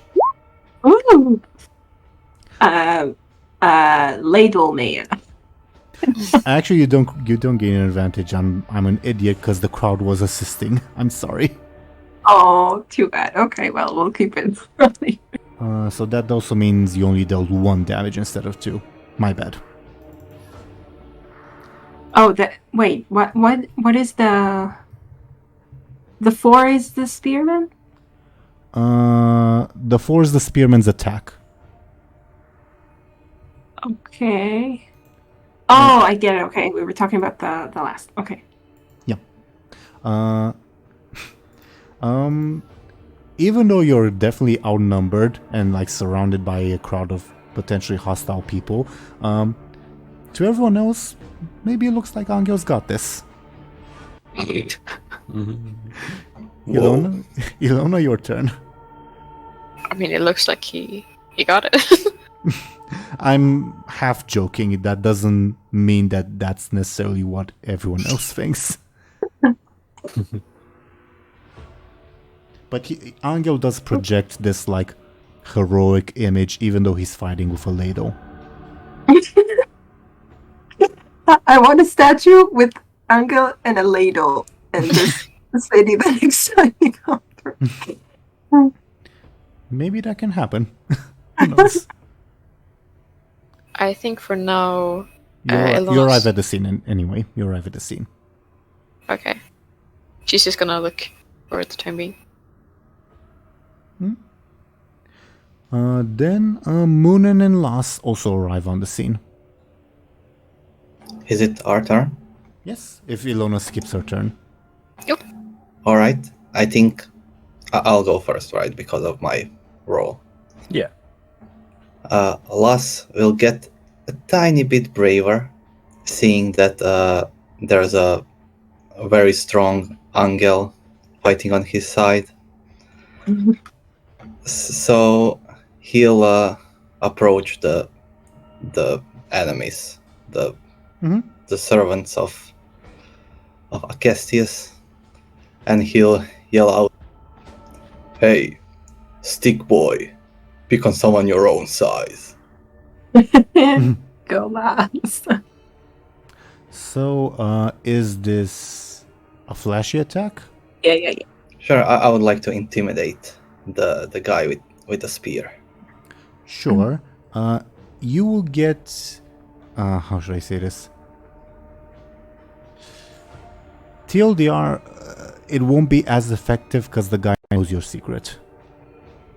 Make sense? Because the guy is what? The guy knows your secret. Alright. Basically, Oh, damn it.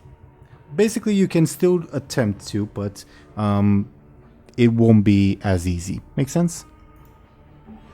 Alright. So give me your flashy, please. Oh, it makes sense. 5. With that big of a difference, like Oh no. this, when you say that to the spearman, he's still like facing Anghel, and he doesn't even turn to look at you when you say that.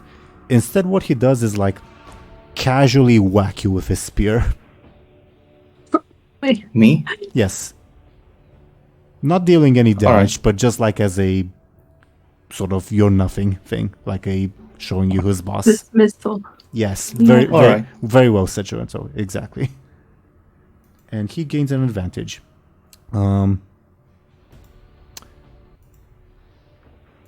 Since Anghel is a false prophet, I guess Las is a false threat. Yeah, that works. False champion. Or that, yeah. Good idea. I guess I'm good at coming up with disadvantages for me. In the other game, I always freeze up when I need to come up with an advantage. Sure. Anyway, so Las, your attempt to intimidate is met not just with silence, but with a like stick butt to your face. I'll move these guys more to the south. Not south, down. To make room. Okay. That was your turn, Las. Muninn?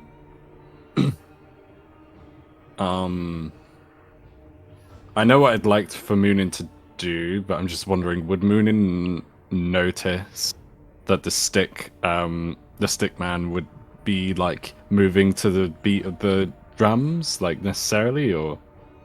Yes, and I think everyone notices this because it's very apparent, like when the drum hits louder, like the guy strikes with the spear, but like when the drum just like beats more slowly, it's just the guy like jumping from foot to foot, if that makes sense. That makes sense. So it's very noticeable. It doesn't require a roll. Okay. In that case, Muninn would probably obviously, as Muninn notices this, they like draw their daggers, and they would try to like. You hear a voice in your mind. Oh. Oh. Acacius, they can't kill Anghel.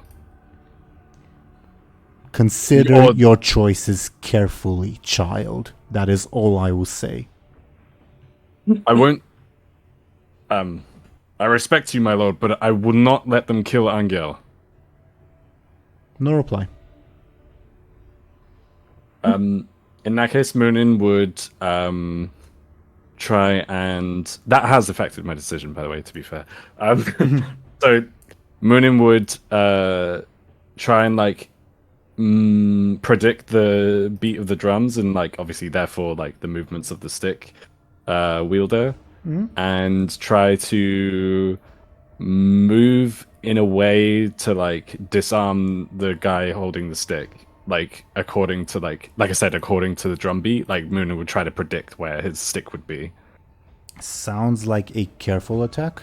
Careful or quick, I guess. Okay. The way you're wording it, at least. Yeah. If I do quick, could I use quick with the blade stun or not? Because they're using their dagger to like. I'm not saying no. I'm just like curious how you would disarm someone with a dagger without literally disarming them. I guess they could like use the dagger like to physically like to make contact with the stick and like use it, and obviously there'd be like enough like momentum and stuff. Okay, then yes, sure. Okay, cool. In that case, I'll roll a quick. 3. You do deal 2 damage because they got a free. They rolled very poorly. Okay. Oh, nice. Go on it. So you don't disarm the individual, but you do like throw him off balance for a little bit and probably like hurt his fingers, I guess. Okay, cool. Cool. Crowd's turn. So who will be rolling flashy on your guys' behalf? I think I should.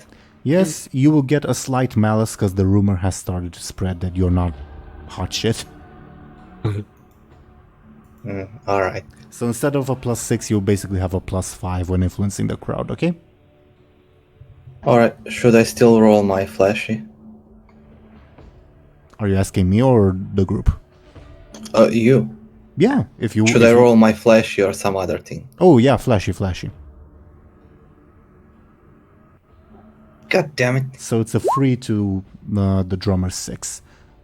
The crowd is still very much on the drummer and spearman's side. I guess they'll probably try to like tackle Muninn to like get them out of the way, if not in a good way, but in a bad way, if that makes sense. Does that make sense? I think so. To like get them to not attack their leaders, I guess. How does Muninn defend themselves? So next time they won't have an assist, right? Correct. Okay. Okay. I think Muninn would like try to... I'm trying to think of a clever way to do it, but I think Muninn would try to quickly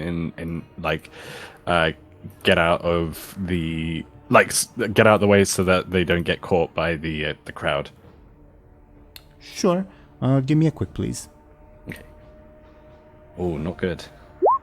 How do you take 2 points of damage? I will take my level 2 stress, I think, because... Yeah, I'll take my level 2 stress. I don't think my aspects help. You try to get away, but you are tackled for now. So you're currently like being tackled and held in place by some members of the crowd who are starting to pile on. As this happens, Muninn would like shout and like scream, "Get off me!" But they wouldn't like try to harm the crowd, you know. Anghel's turn. Okay, so maybe I'm wondering about this, but Anghel, I don't know if you would think about it though. Like I thought about it, about trying to stop the rhythm of the drums to see if it affects anything. You will get no comment from me. Okay. So I guess Anghel, It is a good idea. turns on the drummer and attacks him instead. May I ask how? With the ladle? Okay. Instead of like the meme from Monty Python of the Holy Grail, we have the Holy Ladle. Sure. Yes. Give me a forceful, please.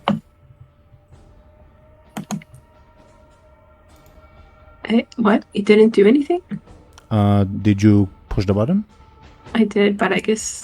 Feel free to try. Here we. Oh, okay. We'll take the free because that was the first one. Yeah. With the stun, right? Yeah, with the stunt. I completely forgot about that. Yeah. Okay. So you would deal 2 damage to the guy. He's clearly not as strong or agile as the spearman, and you definitely catch him off guard. He was not expecting that. And the like beat of the music drops for a second as you just smack him with the ladle. Okay. Okay, and 2 damage to the individual. He'll take his level 2 stress.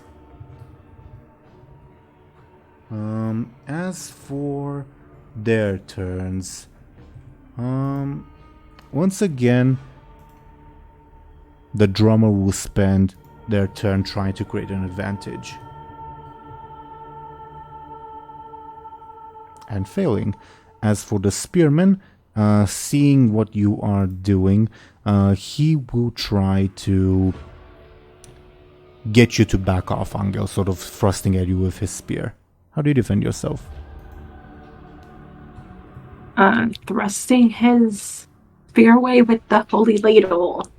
Give me a forceful, please. Oh fuck! 9. Oh my god. Oh my goodness. Anghel, no. 3 damage. Could have been worse. Yeah, I guess. How do Okay, you- fine. I mean, when we finish the turn, are fate points going to You mean- restore You mean the session? the session? Yeah, what they say? Yeah, I'm this. This has been like a divisive topic. Sometimes I do it, other times I don't.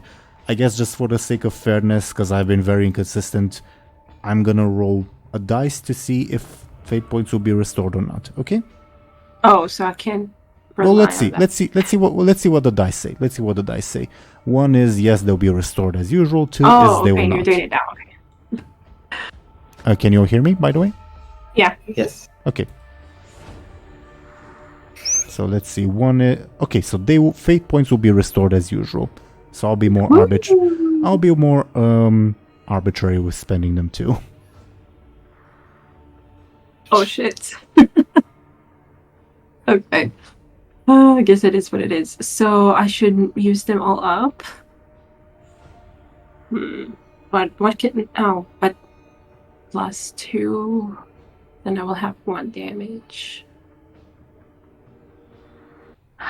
Wait. Can I? Also, if you want to use them, do tell me which aspect you're invoking. Yeah, exactly. I'm looking now.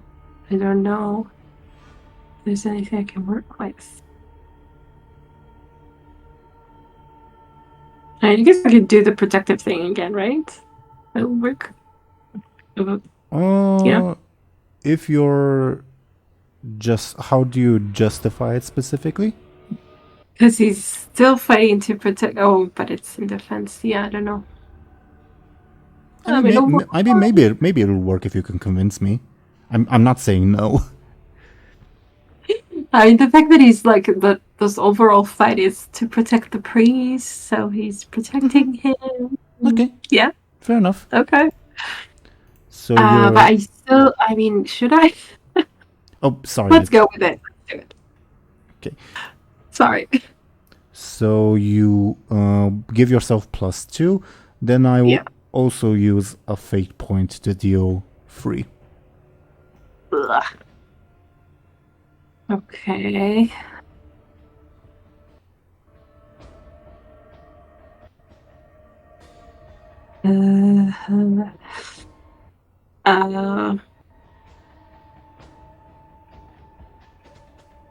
I don't know. I mean, I don't know if I can use any. Okay, fine. So 1 stress and 2 consequence, I guess. Very well.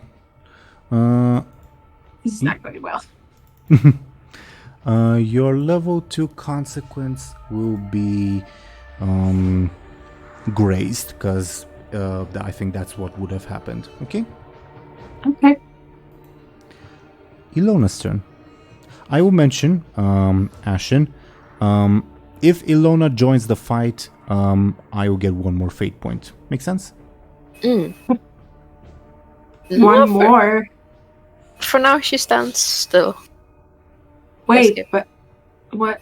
You had 4 before? Oh, because Well- of a compel or something? No, I just forgot to put 1 away. Here, I'm putting 1 away. Oh, okay. Okay. That's my bad for managing them on screen badly, but yeah, either way. Okay. So, Ashen, what does Illona do? If anything? Nothing. Skip. Okay. Sorry, just as a reminder, if hypothetically, if Ashen were to assist someone, does that still count as? Yes. Yeah. Okay. Cool. An assist is an action. Yes. Yeah, I thought as much. Okay. If Ashen skips her turn, I'm almost tempted to compel Anghel to notice that Illona is on the sidelines, but I don't want to use my fate points yet, so I will not. Muninn and Loss, your guys' turns. Can you all hear me? Yeah. Yeah. Yes. Okay. We didn't hear what you said. It cut off. I was just saying basically, I'm tempted to compel Anghel to notice that Illona is not helping, but I will not because I want to save my fate points. Too bad. You totally should. Either way, Muninn and Loss's turns. Alright. I think I would like to create an advantage by inspiring Anghel. Yeah. Sure. I'll say something like Anghel, show them what it means to be Rima. Wait, we are Rima, right? Yes. Show them what it means to be Rima. What we do to those who burn our churches. To those who spill the blood of our brothers. Yeah. The crowd looks guilty because the crowd was responsible for that, but sure. Give me Good. Give me a flashy to potentially inspire Anghel. 5. Nice. That's sufficient for one charge. What would you like the advantage to be? True champion. Fair enough. Muninn? Muninn would take Angel's lead and try and pierce a hole in the drummer's drum, in the skin of the drum. Ooh, nice. Sounds like a careful attack. Yeah, careful. Okay. There we are. Ah, there it is. He dodges out of the way, gaining an advantage as well. Oh. With that big of a Shucks. difference in roll. Ah, damn.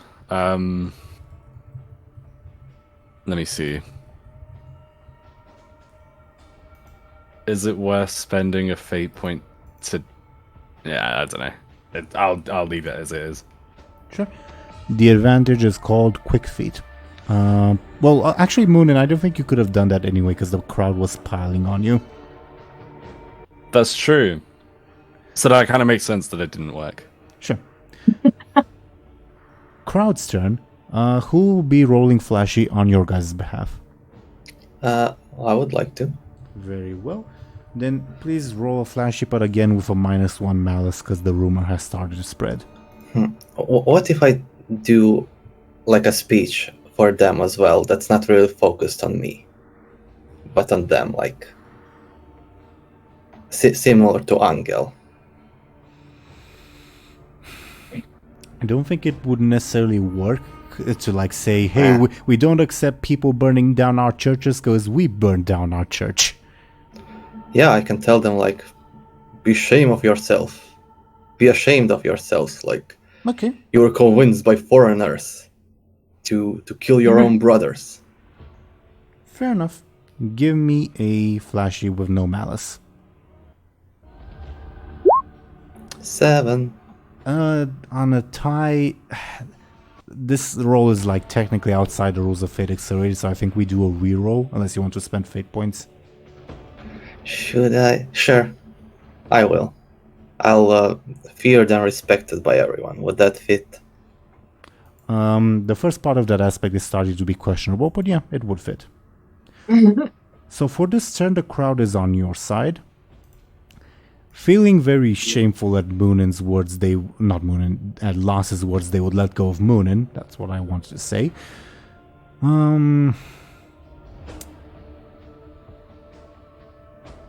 I think what they would do is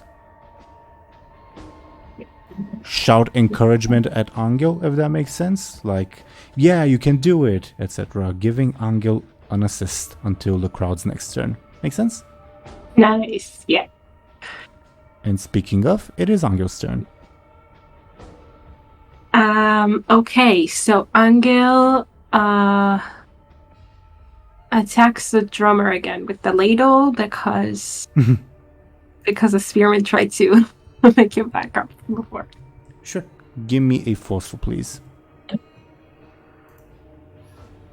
With the stat, right? Yeah, that is 3 points of damage. I'll use a charge of quick feet to mitigate it to a 1. Okay. Oh, okay.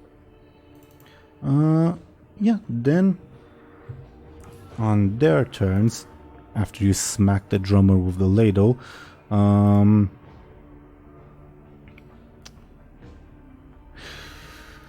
think the drummer, while still drumming, would say, "Do not listen to the black bull. He's nothing more than a coward, a sheep in wolf's clothing." Instead of creating an advantage, he'll try to pretty much make a flashy attack against you, Lass. How do you defend yourself?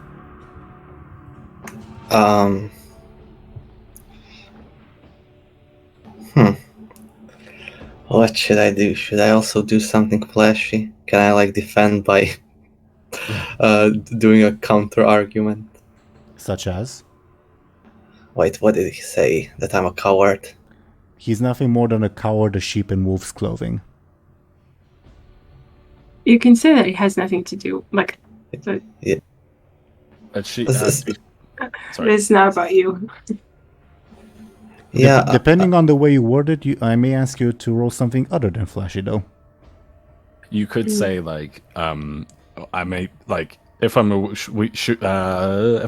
sheep in wolf's clothing, you gotta be like you can't be that scary if I'm still like brave enough to fight you, or like something like that, you know? Yeah.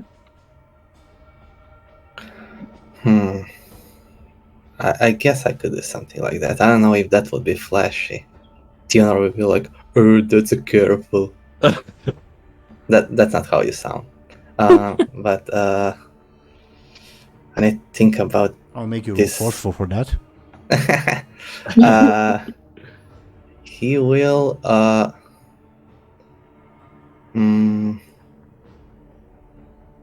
defend himself. Oh God, why can't I think of anything flashy? He will yell out back something like, "Would you really listen to this heretic? Would you really turn on one of your own?" Give me a careful or flashy. I leave the choice up to you. I'll take flashy. I'm not surprised. 9. Whoa, very well done. That means the drummer gains an advantage only. Because the drummer was attacking. Wicked words, I'll call the advantage.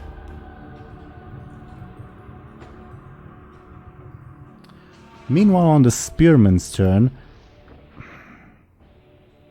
would he continue the duel with Anghel or go for Lass?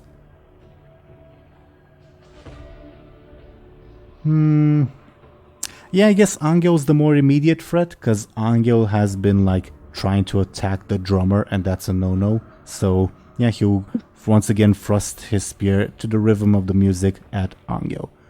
How do you defend yourself, Show&Tell?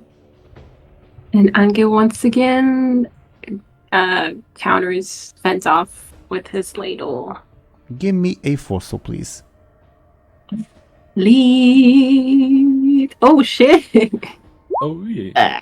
And I'm actually going to fate point to reroll because I got a very bad roll. Wow. Okay, then I will also use a fate point to reroll. What are you invoking?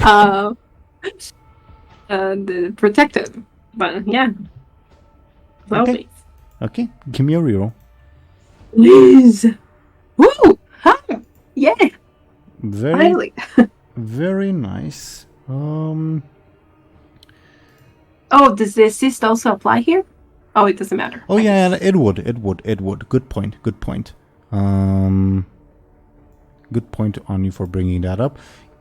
So yeah, you do block the attack, though it looks touch and go for a moment. Like initially it looks like he's got the definitive advantage, but you at the last moment smack the spear away. Okay. Illona. Yes, sorry, I was muted. Did you say something and we didn't hear you before? No. Nothing important. I kind of really want to pan out, just like see how it goes. I don't think Illona, she would be so fed up with this, just the whole situation of like the wolf, Arcesius and everything. She would just like not do anything, I think, still. Interesting response. Okay. Duly noted. Then Muninn and Loss. I don't know, I really want to fix my reputation and make the crowd scared of me again. You can attack the crowd if you want. Yeah, that's I possible. could, but I don't want to hurt them. I want to like get them on our side.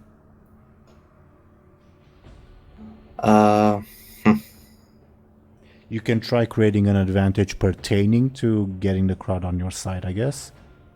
Sure. He'll I don't know. No, I'll keep giving feeding Anghel advantages, so he'll once again say something like, destroy the heretics. Okay, Inquisitor. Give me a flashy, unless you're specifically assisting Anghel. I would like it to be an advantage. Okay, give me a flashy. 6. That is sufficient for a charge. What would you like your flashy to be called? Just give me another true champion. Noted. Muninn? I think Muninn would. How above board? How good is Anghel with like daggers? I'm asking. Daggers? Yeah. Would he have any reason to be good with daggers? I'm asking Teeironor. Like, generally speaking? I mean, you use a knife to carve, but there's a big difference between carving and stabbing, I guess. Yeah. I don't think you've ever been like hunting or whatever, and you definitely have never killed anyone or something. Mm-hmm. So probably not, unless you can think of a reason, Show&Tell. Yeah, not really. I mean, it feels to me like Anghel wouldn't necessarily be good with the dagger too much. I mean, we did use a spear before. It's not really the same. It's not. Okay. You could try, but I don't know if the like it would not be because he's good or like he had experience with it before. I was gonna I asked because I was gonna give Anghel a dagger. Yeah, I was thinking probably.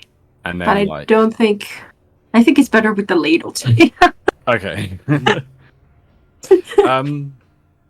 In that case, I think Muninn would try and like, especially if the crowd is still off them, Muninn would try and like rush to the drummer again, and once again try and like pierce a hole in the skin of the drum. Sure. It's good. It's good that we, that we're targeting the drummer. I feel like it might be good. Yeah. Give me a careful then, please. Okay. There it is. Oh, wow. Okay. You You trip and fall on your face. The drummer gains an advantage. Damn. Oh, sad. Okay. Who shall be rolling flashy on your guys' behalf for the crowd? I would like to. Okay. Any specific approach or just a general flashy roll? Yeah. That was not a yes or no question. I would like to do just a normal flashy approach. Give me a flashy, please. Damn it! So the crowd is on their side today. So, not today, but you know what I mean. On their turn, what shall the crowd do? Think sort of like... I can't remember. The last time that Anghel attacked, did he get the assist of the crowd? Let me Against check. the drummer? You should have. You but were let's check. tied. Let's check.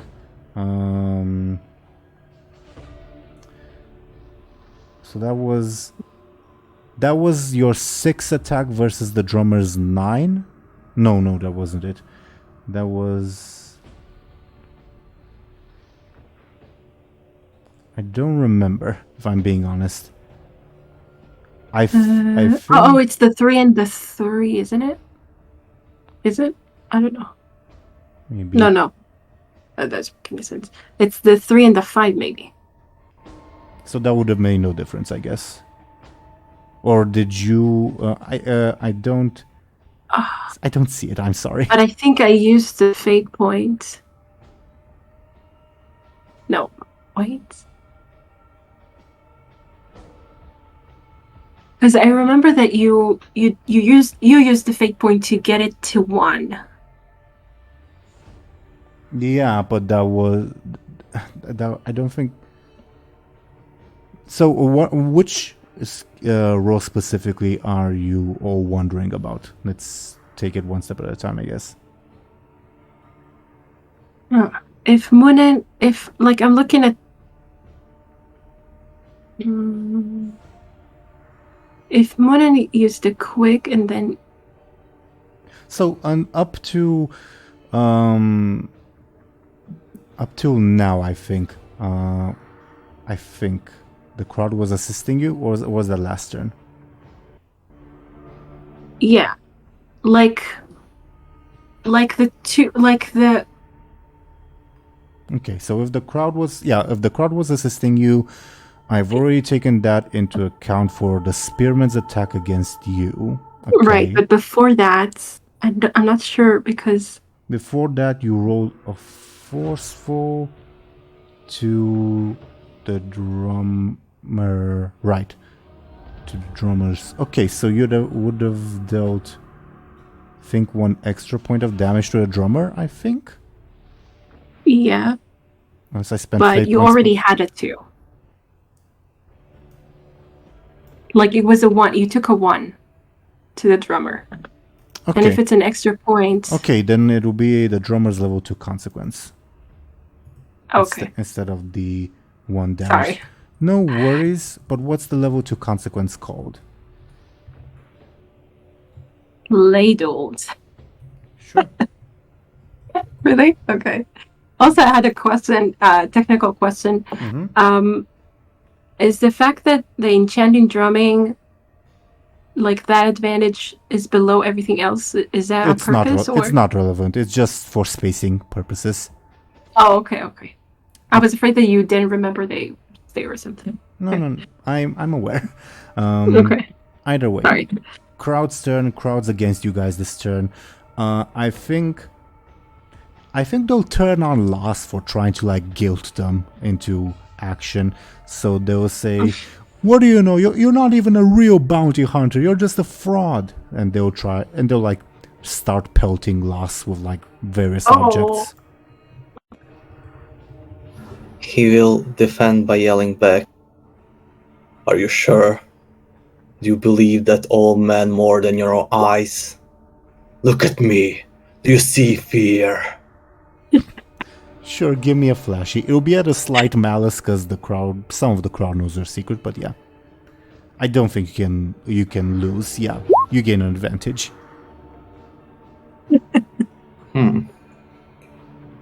Oh. I don't know. What do we have? True champion. I don't want it to be a terrifying mercenary because that's his high concept. It should be. That's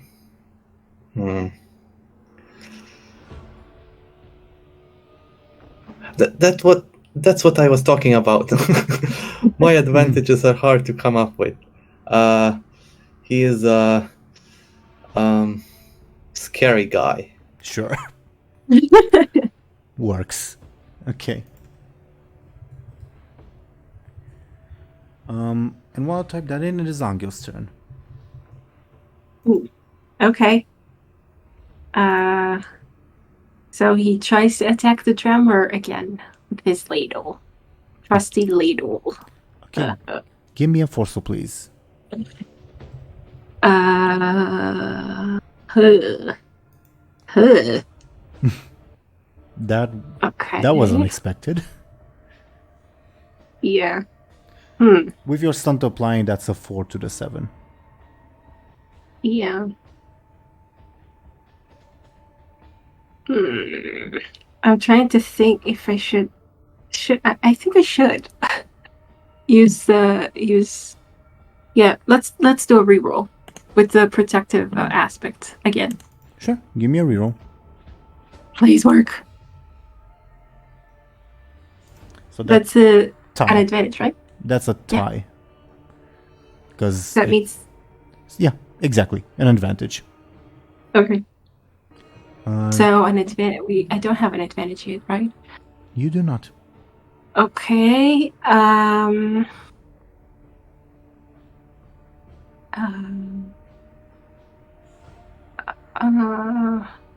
to think of something that applies to the rhythm. Broken rhythm, I don't know. What did you say? Broken rhythm or something like that? Yeah, let's go. Okay. While I type that in, I have a question for everyone. Do we go one more round or do we call the session here and continue next time? Fine either way. Yeah, I'm fine either way. I'd like to go one more, but then if like the majority would like to finish it here, then I don't mind. I don't mind going one more. We can go one more as well. I have to mute because my dog is very loud at the moment. She's like No worries. calling my attention. Yeah. No worries. Then, on the drummer and spearman's turns.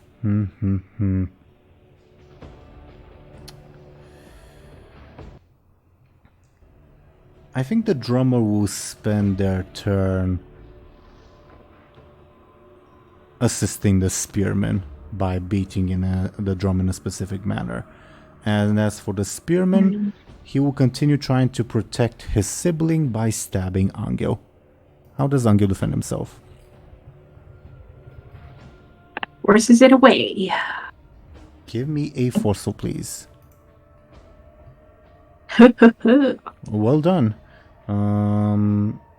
Yeah, you gain an advantage. Do you have a name for it?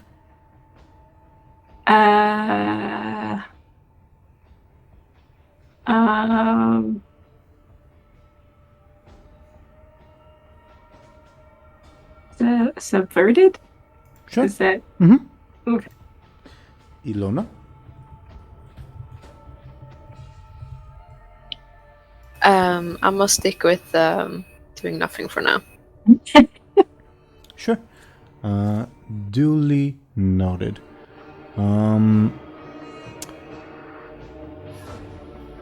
Let me look at something. It's Okay. just funny to me that Illona, he's willing to let all the slaughter go by. Okay. Okay, I think I found a way for the drummer to make a flashy attack, but that'll be for next time. Okay. Muninn and Lost, your guys' turns. Alright. What should I do? I don't know, continue giving Anghel advantages, I guess. Sure. Oh, do you mean that Anghel can use these advantages? Yeah, you can buff your attacks or defenses. Awesome. I Feel was just free. like, okay, cool. Yeah, I'm like a bard in D&D. Giving you inspiration. Yeah. I'll once again inspire him by, I don't know, doing the same thing I did the last time. Something like, kill the foreigners, prove that their gods are puny, prove their ours are strong. You know, this may backfire because the crowd was on their way to kill foreigners. What? Yeah, they were on their way to the Romy church, which are foreigners. So, you roll a flashy, but if you roll poorly, this will backfire. Great. Don't roll poorly. 7. You did not roll poorly, you gain 2 charges on your advantage. Do you have a name for it?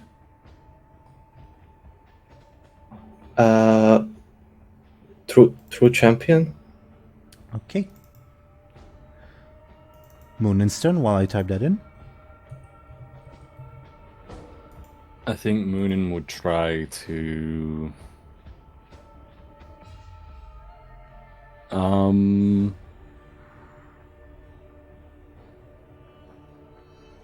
get like this is gonna be interesting if it works. So I think Muninn would try to like try and make like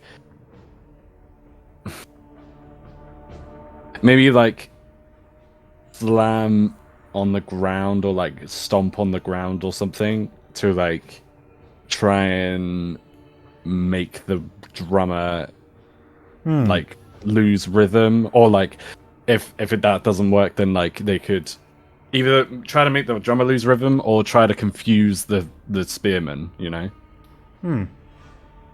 Sounds like a flashy or clever attack or advantage. I leave the choice up to you. I'd like a clever, probably an attack, I think. Against who specifically? Probably Your choice. Probably the spearman, because I think that would make more sense. Okay. Okay, cool. I'll roll a clever. Please. Oh, cool. Let's see. Ooh. Yeah, that's a tie. I've already counted the assist that he got from the drummer above board. Tie, Okay. tie means Muninn gets an advantage. Okay. Could I?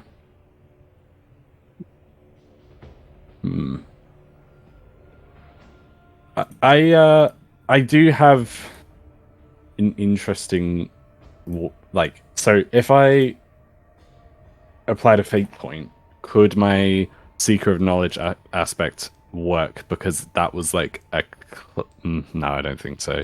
I was gonna say No, and there's no knowledge to be sought in drumming to a different rhythm. yeah, I was gonna say like, oh, because it's like a clever thing to do, but no, that's no. In that case, I'll just take the advantage. Okay, do you have a name for it? Off rhythm. Makes sense. Oh, damn! Could I apply actually to Angel's broken rhythm or not? No, off rhythm is smart. They have to be different just for like technical purposes. Cause Okay, that's fine. yeah, okay. But you guys can say, oh yeah, I allow Anghel to use that advantage, or I allow Muninn to use that advantage. No worries. Yeah. Cool. Okay. On the crowd's turn, before we roll flashy, I think this is like something I'll do now instead of next session. I'm gonna roll the crowd's careful. It'll be a very difficult roll, so it's unlikely, to see if they recognize, hey, these might be like the people the horseman told us about. Oh no. It'll be a very difficult roll, so it's unlikely, but we'll see. Never say never, I guess. Nope. The thought doesn't even cross their mind. Anyway, who rolls flashy for the crowd? Go lots. I will. Sure. Give me a roll, please. 6. I guess we do a reroll. Wait, I'll can I use Scary Guy Sure. to add +2? Sure. Then the crowd is on your side. What will they do? Last time they tried to like stone Lass. This time, what will they do? Probably throw stones at the spearman, which I don't think will go well, but let's see. Chanting, kill the foreigners all the while, which to Muninn and Illona, that like sends a bit of a shiver down your spine. The crowd doesn't do much, but they don't provide an advantage to the enemy either. That's something. Maybe they'll anchor them and the spearman will attack them. It's like almost like it looks like almost like a spectacle how the spearman like dodges still to the rhythm of the drum. Angel's turn. Okay. Anghel attacks the drummer. Okay. With the ladle. Mm-hmm. Okay. Let's see what Forceful? happens. Yes. My bad. Oh, okay. I'm gonna spend my last fate point to reroll. Let's see what the reroll gives me.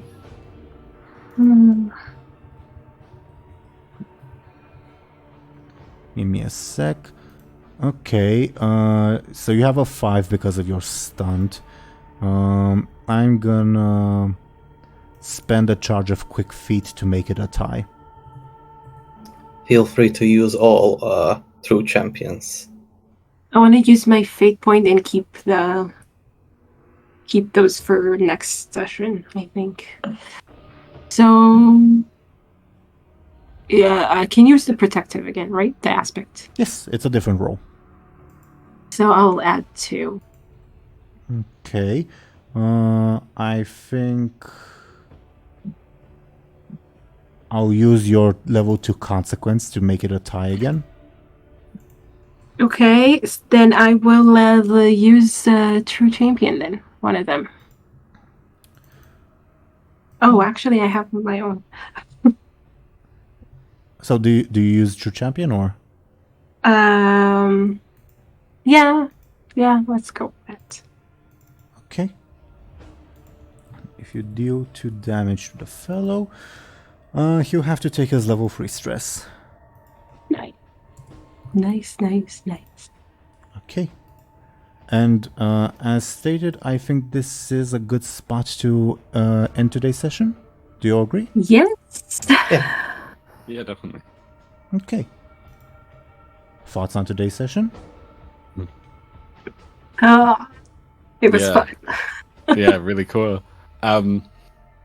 Very, at least for me, very conflicting at first, because I was like, I feel like for me, like I felt like I couldn't do anything, like, because like Muninn didn't want to piss off Cassius, but I didn't want to. And I didn't want to piss off Cassius either, but I also didn't want Anghel to be on his own. I got really Go ahead. push things. To be fair, the way Muninn still sided with Anghel, like in a non-violent manner, like I have taken account of that. Don't worry. That doesn't mean you'll go unpunished, but I've taken account of it. Okay. Cool. It's just like it's like self-defense, you know. I haven't fully. This could hold up in a court of law because I've just defended Anghel. I didn't attack anyone. Debatable. Yeah. And it's debatable when like the judge is the father of the guy you attacked. Yeah. Yeah. Oh, we definitely have a way of killing. Anghel has a way of killing children of gods. Oh wow. Oh my god. I wonder if they are they like ancient people that were revived to fight again or something like that? I can't answer that question. Yeah, I know. At most, I can tell you like what the actual Corybants are in like mythology, but I can't like say what like their specifics in game, I guess. Yeah, I understand. Oh, but you can tell us what they are in mythology? The Corybants in mythology, that's one of their actual names, not their only one. They are sons of Apollo, and they are worshippers of a specific like Anatolian god, with whose spelling I'm not entirely sure on. Kibele, Sibele, I'm not entirely sure. But either way, they worship her by displays of like drums and like spearsmanship, if that makes sense. Interesting. Okay, cool. Well, worshipped past tense, and they're also like children of Apollo, male children of Apollo, so that's a whole other aspect. Oh, that's one of their aspects. I'm not gonna say yes or no. And Yeah, I get it. you know it's not Apollo in our game either way. Yeah. Anyway, I'm curious what's Ashen's reasoning for staying on the sidelines. Or Illona's rather than Ashen's, I guess. Partially because I'm a bit sidetracked by the dog. But I genuinely think she's so fed up with the whole like getting in conflict with stuff, and like she already has the favor to pay back to Nyctelios, and I think Eurymedon wants us dead, and I think she's just like not another one. Fair. Also, I think this is the first time Akesis has been this forceful with you lot. Yeah. Well, You can tell he yeah, I cares. guess he was like the nice one, I guess, as far as that goes. Sure, nice is a word for it, I guess. The one who's- Patronizing one. Yeah. Either way, I forgot what I was going to say. Are you curious about like the legend of the like screaming woman that I mentioned in the beginning? Oh, sure, yeah.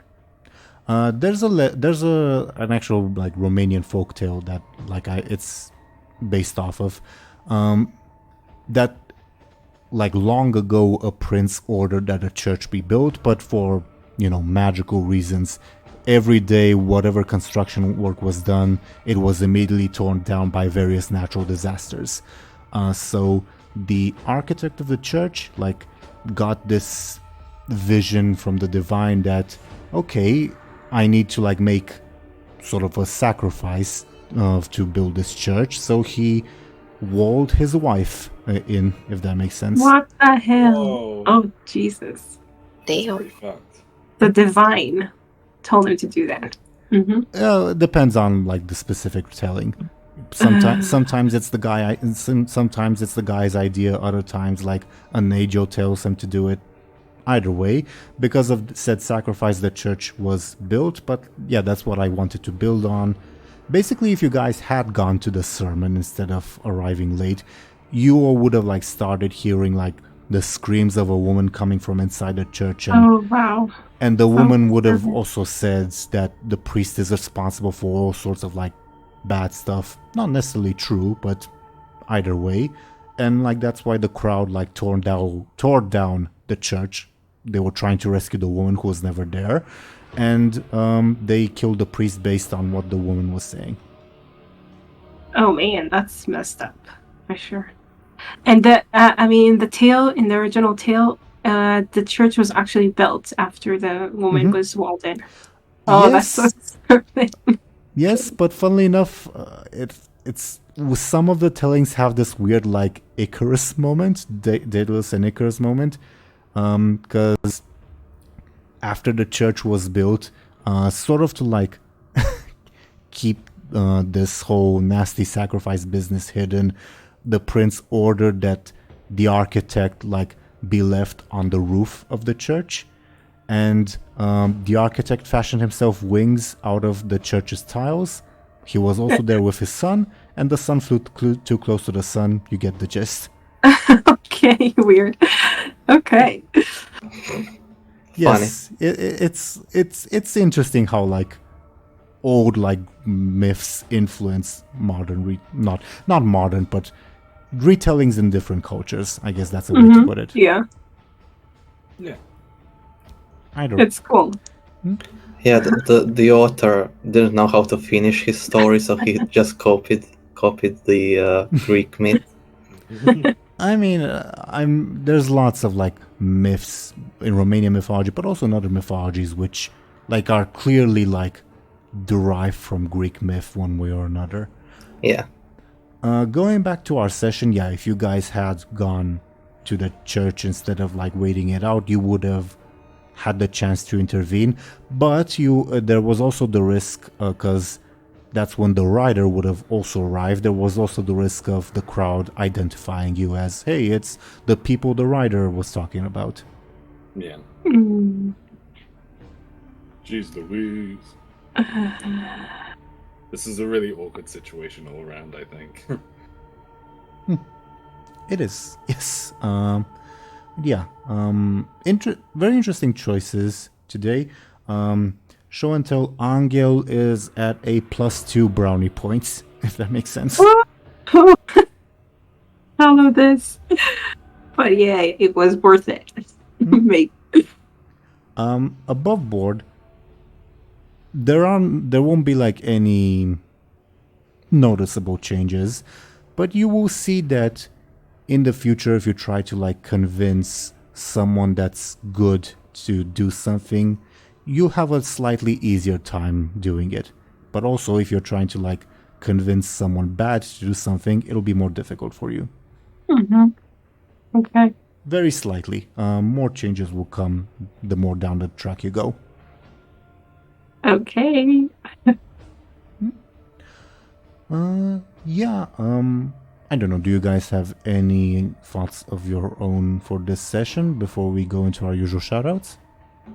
I don't like that people are not afraid of loss. Obviously, I don't know what his opinion is, but I don't like it.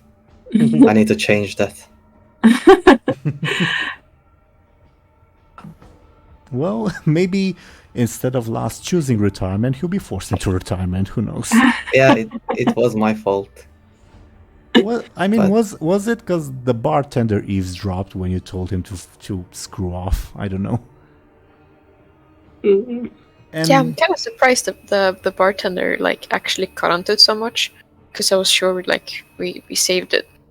He wasn't gonna know.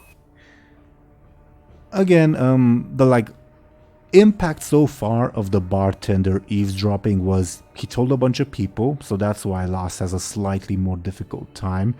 But like at least 80% of the locals are still scared of Lost, so it's not a definitive loss yet, no pun intended. and the like divine people know that Lost isn't hot shit because they know by other means. Yeah, I guess. Makes sense. Nevertheless, I'll convince them otherwise. maybe. I'm not saying no. What about any other thoughts before we go into our usual shoutouts?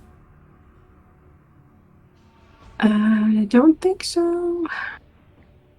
Don't eat your vegetables. Don't do it. You monster. Okay. Well then, dear viewers, thank you once again for watching and listening to us. I had an idea. Yeah, actually, DoomGoblin, I'm gonna do the thing that I did for the other campaign. Oh, awesome. Everyone, since it's April Fool's, well, close to it anyway, I didn't have like anything prepared, but like on the spur of the moment, again, full disclosure, this is something that a lovely streamer by the name of Joe Fudge did on their Dungeons and Dragons game. But they basically had the guests promote each other instead of themselves. Is that alright with everyone? Yeah. Hey. Absolutely. So let's let the dice decide. Apparently I'm gonna go first, and I'm gonna talk about DoomGoblin, which is Again? messed up because that's the same thing that happened last time. But I guess I've got experience, so I'll just go for it, and I'll respect the results of the dice. So, hi, I'm DoomGoblin. I'm a digital artist, and I draw lots of stuff. You can find me on Twitter and Instagram at DoomGoblin. I also have an art station and a DeviantArt. You can check me out there. And I also play in another one of Teeironor's campaigns as Captain Bladebeard. That you can check out there. Did I do a good job with DoomGoblin? Yeah. Okay. Oh my god, which one's DoomGoblin and which one's Teeironor? I can't tell anymore. I found a DoomGoblin finally. Okay, the next one should be fun. The dice say that Ashen should talk about me. All right. Hello guys, I'm Teeironor. I was the dungeon master for today. I also do a different series where DoomGoblin is a part of it, and it's in the Warcraft universe. You can find that on my channel, and yes. Thank you for... Yes, it's me. Thank you, Teeironor. Let's see what the dice say next. That's not fair, because that's Dely talking about Dely, so let's do it again. Yes, hello everyone. That's Show&Tell talking about Ashen. Okay, so I'm Ash, and I I have oh god, I'm sorry, I'm butchering this. I post those arts on my Instagram. And also I'm into arts and crafts and book binding and stuff like that. And if you want a commission, you can totally DM me. I'm ruining this so much. I'm so sorry. You're doing great. And of your grandma or your dog or anything, I'm totally up to drawing it. Yeah. Thank you very much, Ashen. Next, according to the dice, that's still Dely talking about Dely, so let's reroll. That's Dely talking about Show&Tell. Okay, cool. Hi everyone, I'm Show&Tell. I have 3 YouTube channels. One of them, I think if I have more than 3, I do apologize, but one of them is a reaction, an anime reaction channel. Where I react to anime and the like. Another one is like a gaming channel, and I have another reaction channel where I react to non-anime things. So if you want to go check me out over there, then please do feel free. I also have an Etsy and a Patreon. Nice guys. Thank you very much, Show&Tell. I think, if I'm not mistaken, that leaves DoomGoblin talking about Dely, correct? I think so. Think so. The floor is yours. All right. I'm DelyGob on Twitch. I stream and I play a variety of games,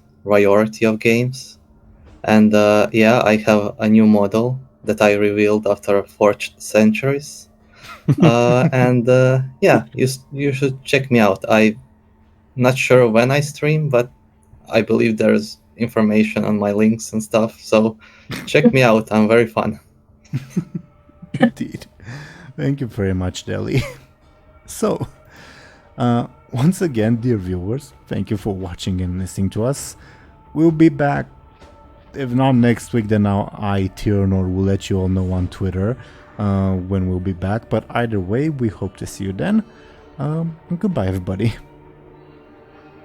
Bye bye. Hello. Bye bye. Bye.